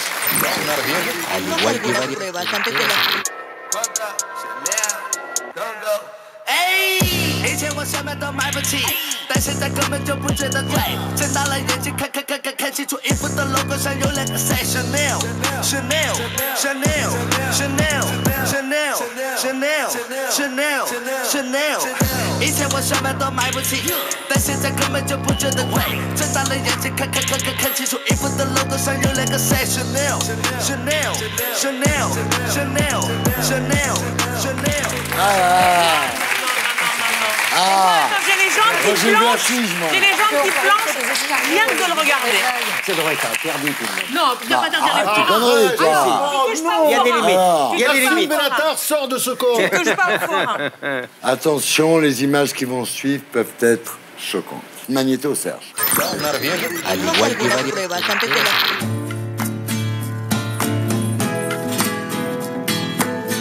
Tú me estás dando mala vida. Yo pronto me voy a escapar.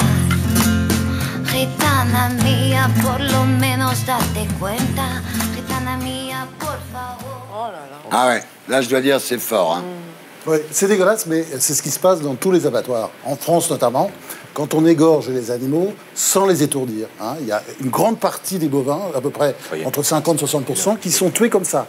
Et tous les bouchers vous diront, enfin ceux qui fréquentent les abattoirs, que très souvent, la bête mettra plus de temps à mourir qu'un taureau dans l'arène. Il ne faut jamais oublier ça. Il souffre, le taureau. Mais pensez aux abattoirs. Là, c'est un spectacle. C'est ça qui est dégueulasse. C'est dégueulasse. C'est immonde. C'est le spectacle de la mise à mort. Le type qui bosse dans l'abattoir, c'est pour te nourrir. Pas toi, mais les autres. Donc. Vous en pensez quoi, vous, de cette espèce de mouvement comme ça, où les véganes attaquent les bouchers? Ben, je trouve ça dingue, mais c'est une nouvelle idéologie. Oui, oui. Enfin, ça représente pas. Arrêtez un peu que les véganes. C'est un millième des véganes, les mecs, les cons. Tu as envie de tout de suite viser. Mais non, mais on s'est déjà engueulé là-dessus. D'accord, mais moi, ce qui m'intéresse, c'est l'avis des invités. Excuse-moi. Idéologie. Donc, c'est des gens qui pensent que de toute manière, ils ont raison. Il y a quand même une association qui s'appelle Boucherie Abolition. Oui. Vous allez sur le site internet, ils comparent les abattoirs à des camps nazis. C'est quand même dingue. Quand on est à ce degré de bêtises, c'est difficile de dialoguer. Donc voilà, avec des idéologues, on ne peut rien dire. Il faut simplement avoir la compassion pour les poissonniers, les bouchers. Excusez-moi, messieurs, là.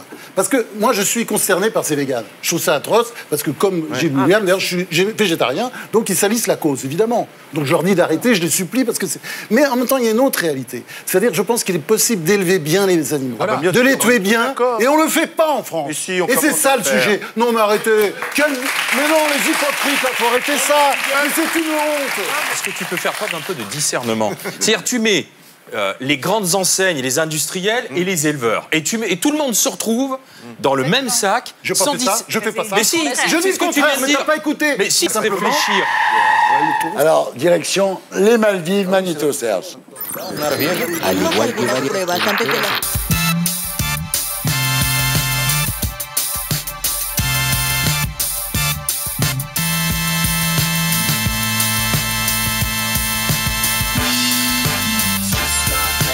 The revolution will be televised.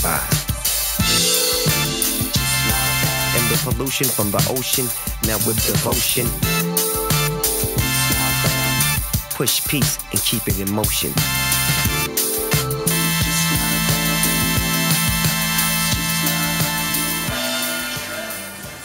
Qu'est-ce qu'on a fait de notre terre? Ah oui, c'est affreux. Et par exemple, j'ai reçu le président du Parlement panafricain qui est camerounais. Ils ont interdit l'utilisation des sacs plastiques chez eux, mais on leur interdit, mais ils n'ont pas de solution alternative. Alors qu'on fabrique aujourd'hui des sacs à base de fécule de pommes de terre, biodégradables. Et donc, on est sur un projet, justement, pour implanter ce genre d'usine en Afrique, parce que l'Afrique, c'est aussi une catastrophe à cause du plastique et de tous ces sacs. Chez nous, maintenant, c'est mieux, parce qu'on a des sacs biodégradables, mais... Enfin, ce qui se passe avec le plastique. Les emballages. Oui. Moi, j'aime bien toutes ces belles paroles, mais quand vous étiez au gouvernement, vous avez quand même défendu les lobbies du plastique et des qui ont maintenu. Non, justement, moi je le défends. Aujourd'hui, je suis au Parlement européen. Vous avez changé d'avis alors? C'est pas une question de changer d'avis. Si vous l'avez pas interdit à l'époque où vous étiez au gouvernement. Nous avons justement favorisé la fabrication des sacs à base de fécule de pommes de terre. Mais, vous savez, c'est la prise de conscience. On peut toujours s'autoflageller en disant on n'a pas fait, on n'a pas fait. Mais les situations évoluent et quand on fait le constat de ce qui se passe, il faut en prendre la mesure et changer nos modes de fabrication. Vous vous affronteriez au lobby des emballages. Aujourd'hui, il y a une espèce de prise de conscience sur beaucoup de sujets. Hein. Mais ils font pas, et aujourd'hui, est-ce qu'il n'est pas trop tard pour faire Il faut nettoyer et s'adapter. Natacha, un mot. Pardon, mais il y a une logique à avoir. Là où Raquel a raison, c'est que tous les gouvernements auxquels vous avez appartenu ou les gouvernements de votre camp n'ont jamais. Ah, vous êtes gentil, hein. De dire on n'a rien fait, vous avez rien fait, machin. C'est faux.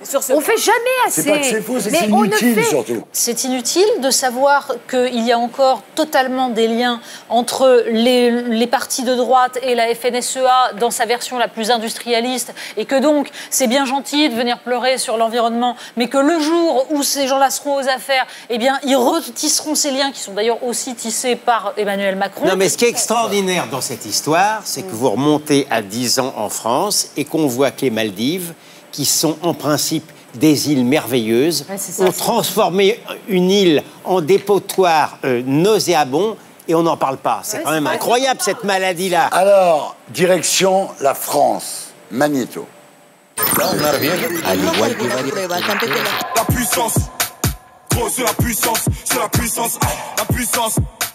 Gros c'est la puissance, c'est la puissance, la puissance. Gros c'est la puissance, c'est la puissance, la puissance. Gros c'est la puissance, c'est la puissance. La puissance, que la puissance. J'ai pas connu la défaite depuis mon existence. Gros je m'en sors bien, suis-je miraculé. Parle en français, parle en cash, prends tes distances. Ramenez-moi la tête, je reste quand on passe à table. Qu'est-ce que tu me parles dans ta zone, t'es qu'un guetteur. Ceux qui pensent me connaissent, ne connaissent pas. Moi t'as toujours d'être... Comme disait Yacine Bellatar, depuis l'apartheid, on n'a pas vu ça. C'est-à-dire jeter des chiens sur un mec. Je fais confiance aux enquêtes qui sont faites. La police est toujours extrêmement surveillée aussi par la police des polices. Donc il y aura une enquête. S'il y a eu faute, les policiers seront sanctionnés. Je voudrais aussi qu'on montre plus souvent à quel point nos policiers sont maltraités, violentés, caillassés, assassinés. Nadine Morano, c'est aussi à cause de ça. Ah bon, c'est à cause de ça que les policiers sont les premiers à dénoncer ça. Arrêtez. Les flics qui en ont marre de se faire insulter sont les premiers à dénoncer leurs collègues et qui du coup jettent l'opprobre sur toute la profession. J'imagine que vous êtes consciente que si vous ne condamnez pas tout de go et très simplement ces actes-là, en fait, vous mettez toute la police en danger. Enfin, quand même, quand on regarde la vidéo, on ne comprend pas grand-chose à l'histoire. Pourquoi il interpelle ? Honnêtement, on peut penser ce qu'on veut. Les observateurs, il y a un moment, il faut être humain. Mais il faut être humain et il faut être juste. Donc, moi, je suis sur un plateau, je regarde une vidéo, vous êtes tous des observateurs, vous n'êtes pas des enquêteurs. Il faut quand même rappeler que ce garçon, c'est le frère d'un artiste français qui s'appelle MHD, qui représente la France partout. C'est-à-dire qu'on va le voir en concert. Je suis allée le voir en concert en Angleterre. Les Anglais disaient « Waouh, ce garçon français est incroyable ». Et il faut voir comment son frère, en France, dans son propre pays, se fait agresser tristement. Donc les policiers se sont jetés sur lui. Je n'ai pas dit les policiers. Non mais les policiers se sont jetés sur lui avec un chien. On voit une vidéo où un garçon est seul, il y a un chien qui lui saute dessus et tout le monde, ça de la tête. Serge Calfon, est-ce qu'on peut rediffuser la vidéo, s'il te plaît ? La puissance. Gros c'est la puissance, c'est la puissance, la puissance. Gros c'est la puissance, c'est la puissance, la puissance. Gros c'est la puissance, c'est la puissance, la puissance. Gros c'est la puissance, c'est la puissance. La puissance, que la puissance. J'ai pas connu la défaite depuis mon existence. Gros je m'en sors bien, suis-je miraculé.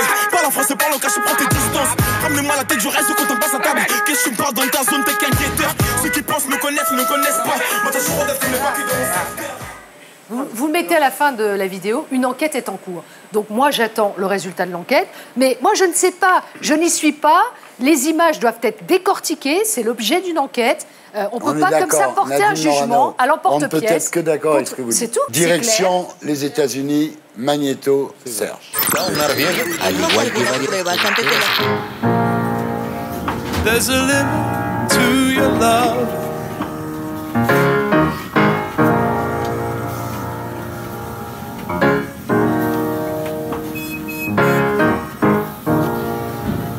Like a waterfall in slow motion.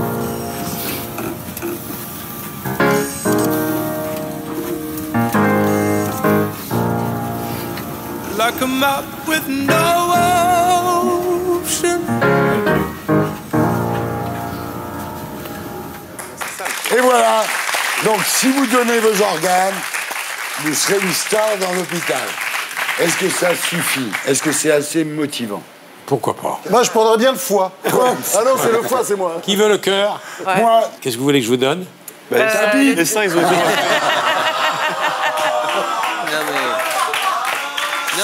Je l'ai amené sur un plateau. Est-ce que je peux vous dire que c'est une scène touchante? Bien sûr, moi je suis d'accord avec toi. C'est très touchante cette scène.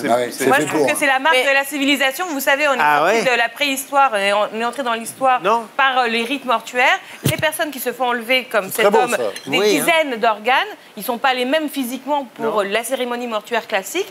Et le fait qu'il y ait une sorte de pré-cérémonie collective comme ça, je trouve ça merveilleux. Non mais Thierry, vous posiez la question si Michel voulait donner ses organes. Vous savez que là, tous en France, dans la loi, on est tous censés être consentants. Oui, on est donneurs obligatoirement. Et ceux qui ne veulent pas, il faut aller pendant son vivant juste dans un truc, moi je vous le dis, mais bon, ferez ce que vous voudrez, mais mon foie, honnêtement, c'est pas la peine. Voilà, c'était le zapping des terriens.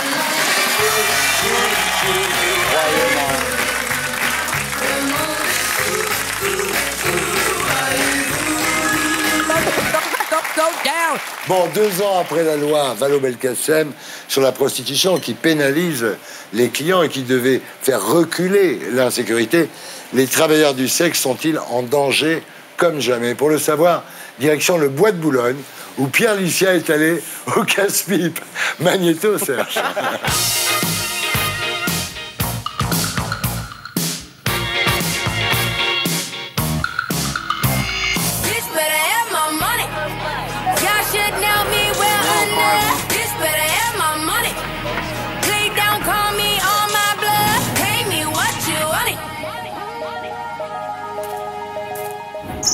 Je suis ici au Bois de Boulogne, un lieu très prisé des Parisiens, des familles, des joggeurs, des promeneurs, mais c'est aussi et surtout un haut lieu de la prostitution. Bonjour Thierry. Bonjour. Est-ce que vous pouvez nous dire où est-ce qu'on est exactement et ce qui s'est passé ici? Alors on est à l'endroit où travaillait Vanessa Campos et où elle a été assassinée dans la nuit du 16 au 17 août dernier.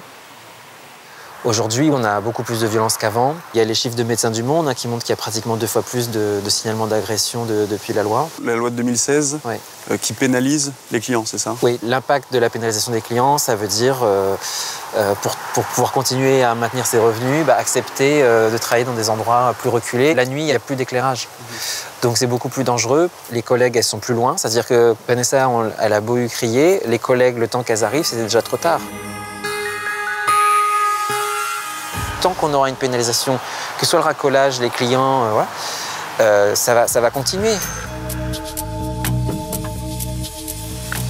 Bonsoir Mélissa. Bonsoir. Est-ce que les clients, du coup, ont un peu plus peur de venir vous voir? Está un poco difícil, sí, ahora porque hay muchos clientes que tienen miedo de venir. Et là, si vous avez un client qui vient, vous l'emmenez où? En el bosque, dentro dans la forêt.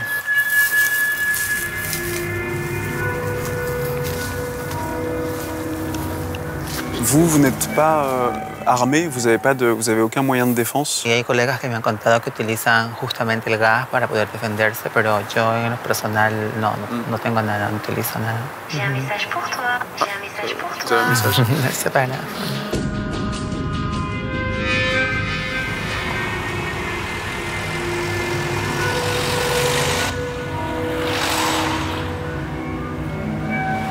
¿Es difícil trabajar aquí? ¿Por qué? Porque hay muchos problemas con los hombres. Porque a lo que uno trabaja, sube el cliente, llegan los ladrones, rompen el coche, le roban al cliente. Y más peligroso ahora. ¿Y tienes miedo? Claro, todas las chicas tenemos miedo ya con eso.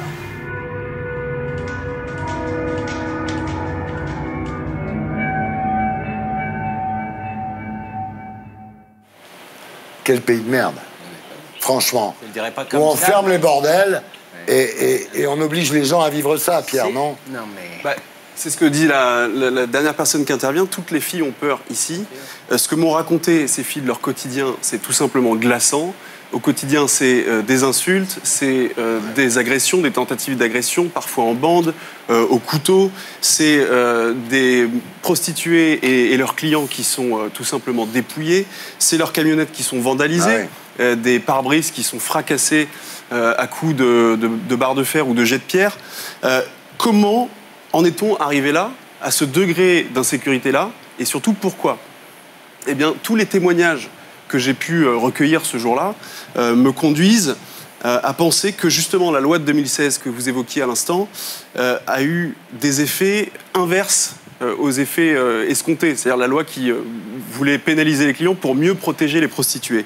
L'ironie de l'histoire, c'est que les travailleurs du sexe se sont battus pendant des années pour obtenir l'abrogation de la loi sur le racolage, et qu'elles se retrouvent aujourd'hui avec une législation qui les jette encore plus violemment dans la précarité et dans l'insécurité. Alors je pose la question de principe, c'est est-ce qu'une législation répressive de la prostitution qui pénalise le racolage ou les clients n'entraîne finalement pas inévitablement une plus grande clandestinité et donc une plus grande mise en danger? Oui, c'est une loi tellement conne. C'est-à-dire, voilà, ce sont des politiques qui, pour se donner bonne conscience, on dit, voilà, on va supprimer la prostitution par la loi. Non, mais il faut être taré pour penser, on peut supprimer la prostitution par la loi. Les soviétiques, ils ont essayé ça. On allait là-bas, à Moscou, ils avaient dit, il n'y a plus de prostitution là-bas. Regardez, on a fait des lois. Vous alliez à Moscou, c'était incroyable. Du temps du communisme, c'était vraiment, il y en avait partout. Et ils prétendaient qu'il n'y en avait pas. Aujourd'hui, on a réussi, en fait, ce que vous dites, c'est une espèce de paupérisation. On les laisse dans leur... Enfin, c'est juste atroce. Et en fait, il faut changer cette loi. C'est idiot! Moi, je me souviens dans cette émission avoir fait un débat contre Donna Garida, là, ici présente, qui soutenait cette loi. C'est la loi la plus con du monde à propos du métier le plus vieux du monde. C'était hautement prévisible, évidemment, par rapport au sort des pauvres. Que tu vois là-bas. Ça ne résout absolument pas le problème des proxos violents qui continuent comme jamais. Et je me permets d'ajouter, même si c'est mal vu dans les salons, que j'avais signé le manifeste des 300 je ne sais plus quoi, parce que je soutiens également que la prostitution acceptée sans souteneur a un rôle social important, par exemple, pour les timides, pour les très moches, pour les repousser, et c'est très bien comme ça. Voilà comment je vois les choses. Yacine, vous êtes l'invité fil rouge de cette émission. Quel est votre avis? Ben non, mais dire que la prostitution existe pour les petits, méchants, gros, ça n'existe pas. La réalité, c'est que je suis toujours choqué qu'on s'approprie une cause quand il y a quelqu'un qui est mort. Parce qu'il ne faut pas oublier, si on en parle aujourd'hui, c'est qu'il y a une tragédie. Ça nous permet d'avoir un effet loupe là-dessus. La schizophrénie du bois de Boulogne est à étudier aussi. Il ne faut pas oublier qu'à quelques mètres de la prostitution, il y a quand même l'une des plus belles fondations du monde, qui est la fondation de notre ami Louis Vuitton. Et c'est l'un des plus beaux immeubles du monde. Et il est très bien gardé, pour le coup. Donc, à quelques mètres de là, il y a des femmes qui ne sont pas bien gardées du tout. Ensuite, la réalité, je connais votre position sur les maisons closes et compagnie, c'est que je pense qu'un politique, oui, à juste titre, vote des lois qui vont dans le sens de la paix, de l'amour, c'est un peu naïf comme ça. Aujourd'hui, la vraie question, c'est pas de se dire que cette loi ne sert à rien, c'est qui va se permettre de l'enlever. Elle a des effets pervers. Oui, mais le pire, c'est quel est le député qui va s'approprier cela, parce que quelque part, les gens vont lui dire « Ah bah en fait, le mec, il soutient les putes ». Ça va être aussi limpide que ça. Non, mais donc aujourd'hui, vous voulez faire quoi? Réouvrir des maisons closes? Mais oui, en 1947, Marthe Richard, ancienne prostituée, comme tous les renégats, elle était pire que tout le monde. Collaboratrice. Elle a collaboratrice avec les nazis. Elle a fait fermer les maisons closes. La France est aujourd'hui le seul pays où il n'y a plus des ressenteurs. Et c'est vrai que ça crée de la violence dans la rue. D'abord, rectifier un cliché selon lequel la prostitution serait le plus vieux métier du monde. C'est faux, le plus vieux métier du monde, c'est cueilleur, chasseur, etc. Oui, mais c'est une expression qui est très souvent utilisée. Pourquoi? Pour essayer d'imposer une forme de caractère inéluctable. Non, pardonne-moi. Toutes les activités humaines sont du ressort justement de l'humain et de notre délibération sociale. On a le droit d'interdire un certain nombre de choses. Par exemple, je n'ai pas le droit en France de vendre mon bras. On dit, enfin voilà, il n'y a pas toute liberté. Nous sommes une société collective. Hein. Ce n'est pas que des individus qui font ce qu'ils veulent. Et en l'occurrence, acheter et marchandiser le corps d'une femme pour une prestation sexuelle, c'est quelque chose qui, pour moi, est de l'ordre de ce qui devrait être interdit. Pour moi aussi. Non, alors donc, le problème, c'est ces gens qui ont une bonne conscience et qui se foutent des effets de leur loi. Non. On a vu le Est-ce que je peux terminer? Oui. Je ne suis pas pour l'interdiction. Hein. La question de la criminalisation du racolage a été constatée dans son inefficacité par à peu près tout le monde, ce qui est une bonne chose. D'accord ? On est passé en France dans l'idée qu'il fallait d'abord taper au client. Salaud D'accord ? client. Parce que moi, si j'avais un fils, j'essaierais de lui expliquer que le corps d'une femme n'est pas un objet qu'il peut acheter. Voilà, bon. On est d'accord. Et si j'avais une fille, je ne lui recommanderais pas d'adopter comme profession la prostitution. Et c'est là où moi, je trouve qu'il y a une énorme hypocrisie de ce que j'appelle le syndicat des clients. C'est que les mêmes personnes qui n'arrêtent pas de revendiquer qu'il y ait des maisons closes et la liberté de tout ça, n'enverraient jamais leurs enfants à eux, leurs filles à eux, faire ce métier. Et si vraiment vous étiez 100% cohérent, vous demanderiez qu'à la fac, il y ait une filière prostitution, qui soit une filière de haut niveau, dans laquelle vous enverriez vos filles. Alors moi, je ne suis pas d'accord. C'est pas con. Je ne suis pas d'accord. Pour envoyer les filles des pauvres, même dans une maison close de luxe, et pas vos filles, vous voyez. Bien. Nathalie. Parce qu'il faut distinguer le fait que, évidemment, personne ne peut considérer que la prostitution est totalement anodine, à part quelques militants pour les travailleurs du sexe. Mais voilà, à part ça, pour ma part, en effet, je ne considère pas que ce soit anodin. Le problème, c'est avant tout la lutte contre les proxénètes et contre l'insécurité. Or, pour l'instant, vu le nombre d'enquêteurs que nous possédons pour lutter contre le proxénétisme, on n'a aucune chance de faire en sorte que seules les femmes qui le choisissent délibérément deviennent prostituées. Pour l'instant, les 90% sont des femmes qui viennent de l'étranger, qui sont exploitées de façon absolument ignoble. C'est de la traite des êtres humains. Donc c'est le proxénétisme qu'il faut attaquer. En revanche, après, nous avons un problème sur celles qui choisissent de se prostituer volontairement.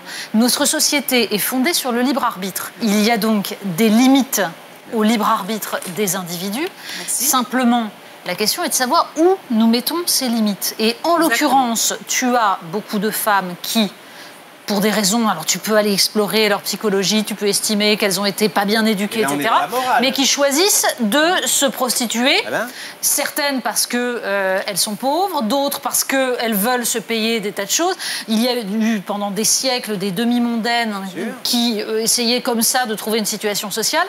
C'est condamnable, c'est dommage, et ce qu'il faut faire, c'est faire en sorte que la société soit suffisamment égalitaire pour que ce ne soit pas les femmes pauvres qui soient obligées d'aller vers ça parce qu'elles sont dans des situations désespérées. Ça, oui.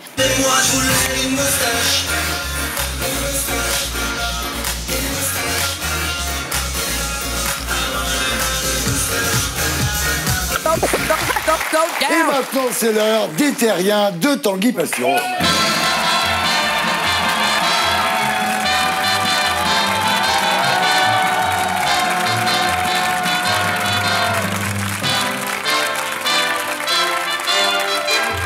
Ça va ? Ça va très bien et vous-même ? J'ai vu que vous regardez votre caméra en descendant. Ouais, vraiment, je deviens un professionnel. Ah ouais, vraiment, c'est incroyable comment vous avez changé en quelques temps. Ouais, c'est l'école Ardisson, quoi. Ah bah peut-être, oui. Énorme, énorme. C'est l'école des putes. Ouais, bon, allez, on vous écoute. Attention, Passion.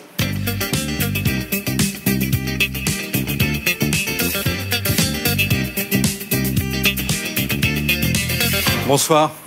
La France a chaud. Elle a chaud depuis une semaine. La France est en érection. Le coupable, Emmanuel Macron. Ça fait 8 jours que Macron, de passage à Saint-Martin, est devenu la nouvelle star du film amateur. Tout mouillé dans la maison de quelqu'un d'autre, comme chez Jackie et Michel. Il y a plus d'humidité sur cette image qu'en 40 ans de mon dieu de natation. Alors il a dit à ce jeune « Mais qu'est-ce qui nous arrive, mon étoile de mer ?» Alors que l'autre avait le futal en train de descendre. C'est l'effet Macron. Les fringues s'en vont toutes seules tellement il est sexe. Une plage de nudistes, c'est juste que Macron s'est arrêté en bord de mer pour prendre une gaufre. Alors il a aussi croisé le sosie black de sa femme.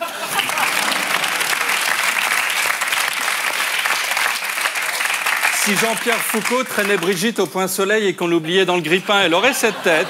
Dans la foulée, il a discuté avec un chômeur. S'il doit le faire avec tous, il n'a pas fini. Ils sont 6 millions, soit 6 millions de plus qu'il n'y a de fans de François Bayrou. Alors il lui a conseillé de traverser la rue pour trouver du boulot. Et tout le monde s'est offusqué toute la semaine. Mais le pire, c'est qu'il ne lui a pas conseillé, avant de traverser la rue, de regarder à gauche et à droite. Il a envie que les chômeurs se prennent des bus. C'est ça sa manière de régler le problème du chômage. C'est un scandale. Bon, en même temps, il faut le comprendre, Macron, s'il est méchant, c'est parce qu'il est brisé. Gérard, son saucisson lyonnais périmé, va partir. Et ensemble, ils ont tout vécu. Oh oui. Le jour de son investiture, Emmanuel a caressé l'oreille de Gérard, l'une des zones érogènes du corps. Il y avait du monde, donc il ne pouvait pas lui titiller l'anus. Il est allé le chercher au train, un jour où il revenait du showcase de Marcel Amont à la résidence Les Hespérides de Mont-de-Marsan, avec Benalla derrière, qu'on ne reconnaît pas puisqu'il n'est en train de taper sur personne. Ensemble, ils avaient l'air heureux, enfin, surtout Macron, puisque Collomb a la joie très secrète. Hein, là, par exemple, c'est lui samedi quand il a gagné 14 millions au loto du patrimoine.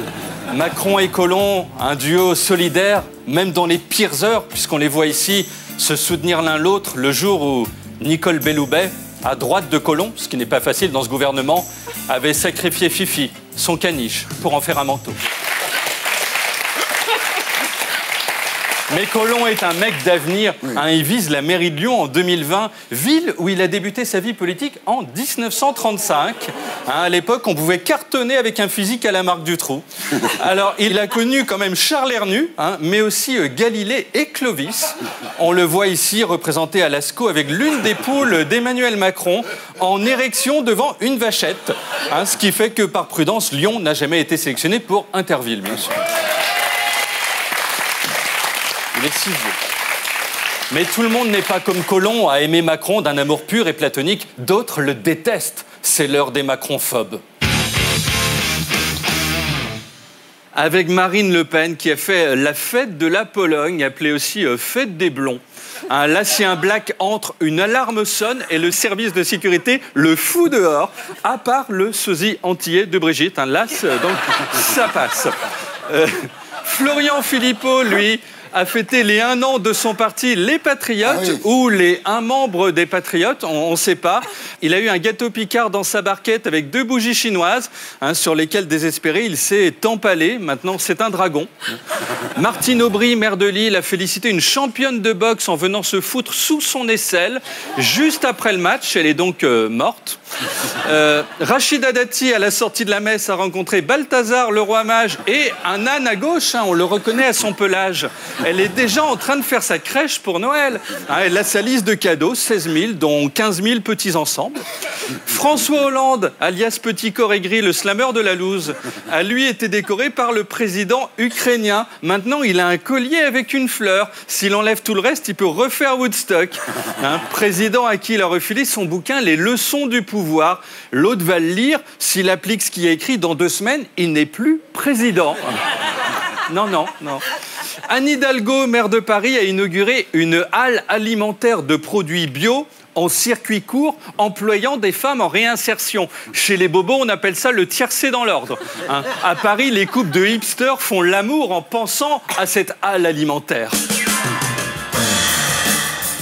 Y a-t-il des courgettes, mon loup, dans cette halle alimentaire? Et des aubergines? Oui, Poussin, à seulement 2,50 € le kilo. Et bio, elles sont bonnes, mes aubergines. Bio, je viens, et cette prune.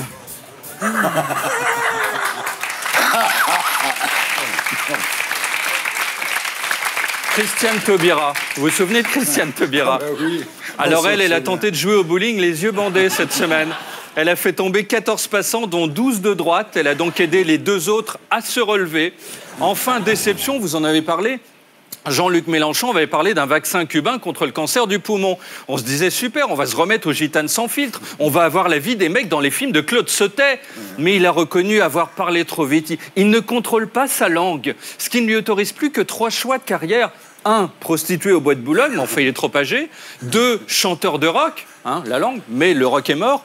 3, homme politique. Donc je pense qu'il va rester là-dessus. Ah, mais Cuba, mais ils ont tout inventé. Le vaccin contre le cancer, c'est eux qui ont marché sur la Lune. Hein, on le sait parce que là-bas, il y a des traces de pas de gens en train de danser la salsa. Le hand spinner, c'est Cuba. Internet. Hein. Dieu lui-même est cubain. C'est un fumeur de Havane. Bien.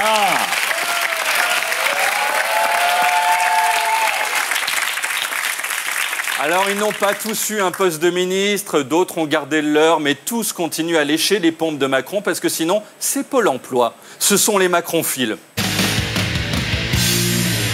avec Muriel Pénicaud, c'est la ministre du Travail, hein, qui a visité une unité de production automobile. Elle a vu la voiture que vient d'acheter Gérard Collomb pour fêter sa retraite. Sur demande de Macron, elle a fait sectionner les freins et a mis dans l'autoradio un CD de technotrance hein, pour Kik Lams, puisque Collomb n'écoute que de la musique de son époque, hein, des concerts de tam-tam de Néandertal. Alors Collomb, qui depuis qu'il est rentré à Lyon, est épanoui. Il a le même visage heureux qu'un prêtre pédophile qu'on lâcherait à Disneyland. Il sourit si bien que les gens ne le reconnaissent pas. Il y a encore 8 jours, il était au fond du trou. On aurait dit une émoticône en train de crever. Mais le remède à la dépression, c'est de quitter Macron. Si Jean-Yves Le Drian se taille, demain, il fait le festival juste pour rire. Et là, il est bien, cool, chemise ouverte, petit pull. On dirait Jacques Séguéla, mais en blanc.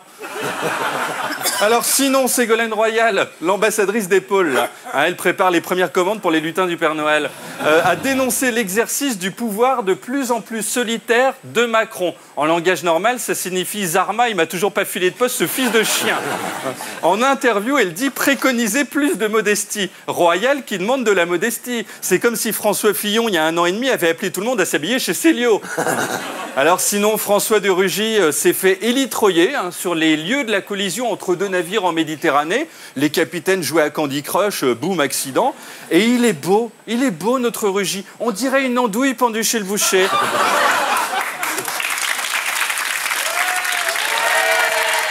Regardez. Avec l'arc-en-ciel entre les jambes, on a l'impression qu'il a un sexe de licorne et qu'il va faire l'amour à un bisounours. Une petite sélection de Français qui valent le coup d'œil, ce sont les gens d'ici. Avec Anne Hidalgo, maire de Paris, qui a soutenu les métiers de la boucherie. Elle a assisté au découpage d'une poitrine de cycliste renversée par un bus. Ils bouffent tous bio, donc ensuite ça fait de la viande de qualité. Hidalgo qui a aussi donné le départ d'une course à pied. Elle a tiré en l'air. Tout le monde a cru qu'elle s'était fait retourner par Daesh. Les mecs n'ont jamais couru aussi vite. Un Kenyan a fait les 20 km en 5 minutes en hurlant « Je vous promets, j'ai pas de voiture !» Enfin, elle a fait la fête des vendanges de Montmartre. Elle était donc ivre. Hein. Il valait mieux que la course ce soit avant, parce que sinon, c'était le drame. Fête à laquelle a aussi participé Pierre Licia, qui a bu dans le même temps de l'eau et de la bière alors qu'on fêtait le vin. Hein, complètement à côté de la plaque. Lui, dans une soirée Ibiza, il va voir le DJ pour lui demander de passer du France Gall. Du coup, quand on est déchiré, qu'est-ce qu'on fait? Oui, ok, on fait l'amour sans protection. Mais surtout, on chante. Et il a chanté.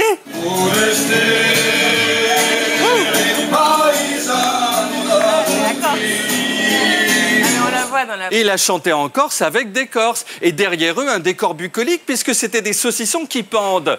Ce qui fait bien sûr repenser à cette photo de François Rugy de la semaine dernière, même si le saucisson corse a plus de charisme, bien sûr. Tout le monde chante dans cette émission. Raquel, elle chantait. Vous vous souvenez, Raquel? Regardez, c'est beau. Mais là, on a un duo qui est en train de naître, quoi. Il va se passer des choses, c'est The Voice, cette émission. Ils n'ont pas la chance d'habiter en France, ce sont les gens de là-bas. Avec Melania Trump, qui au Kenya s'est promenée avec plein d'enfants noirs. Madonna l'a appelé ensuite pour lui dire « Dis donc, appelle-moi quand tu vas faire tes courses ». Et puis Poutine a rencontré le Premier ministre indien Narendra Modi, qui l'a serré comme un rocker un pack de 6. Poutine a l'air aussi à l'aise que si les Chinois l'avaient collé à côté de Capucine à Nave. Et Modi est un récidiviste. Il avait déjà frotté Hollande, hein, qui dans sa tête se disait « Dis-toi que c'est Julie, dis-toi que c'est Julie ». Hein, il se l'est tellement dit qu'après il a fait l'amour à Modi à l'Ibis de New Delhi. « S'il vous plaît, a dit ce monsieur, pouvez-vous le détacher ?» Modi a fait des câlins à Mahmoud Abbas et à Benyamin Netanyahou. Ils se sont accouplés derrière une vitre. On se serait cru au sexodrome de Pigalle. Mais c'est le seul capable de régler le conflit là-bas. Un câlin, ça résout toutes les guerres. Vas-y, ménagère de 50 ans qui me regarde, jette-toi sur ton mari, fais-lui un câlin. Vous aussi, les enfants, vous aussi, le public, un câlin. Et vous, un câlin. Allez-y, faites-vous un câlin. Allez, Thierry, vous êtes tout seul. Un câlin, mon gros loup. Un câlin. Voilà. Ça fait du bien. Ça fait du bien. C'est comme ça qu'on va régler les choses. Peace and love. Peace and love. Amour. Vive la France. À bientôt. Au revoir. C'était Tanguy Pastureau. Bravo. Bravo Tanguy, on retrouve ici la semaine prochaine. Et d'ici là, sur scène et sur mycanal.fr. Bravo. Voilà, c'était les Terriens du dimanche. L'émission qui nous permet de savoir quel jour on est. Merci à tous ceux qui m'ont aidé à faire cette émission. À commencer par Stéphane Simon. À samedi, 19h. Ciao, bonne semaine.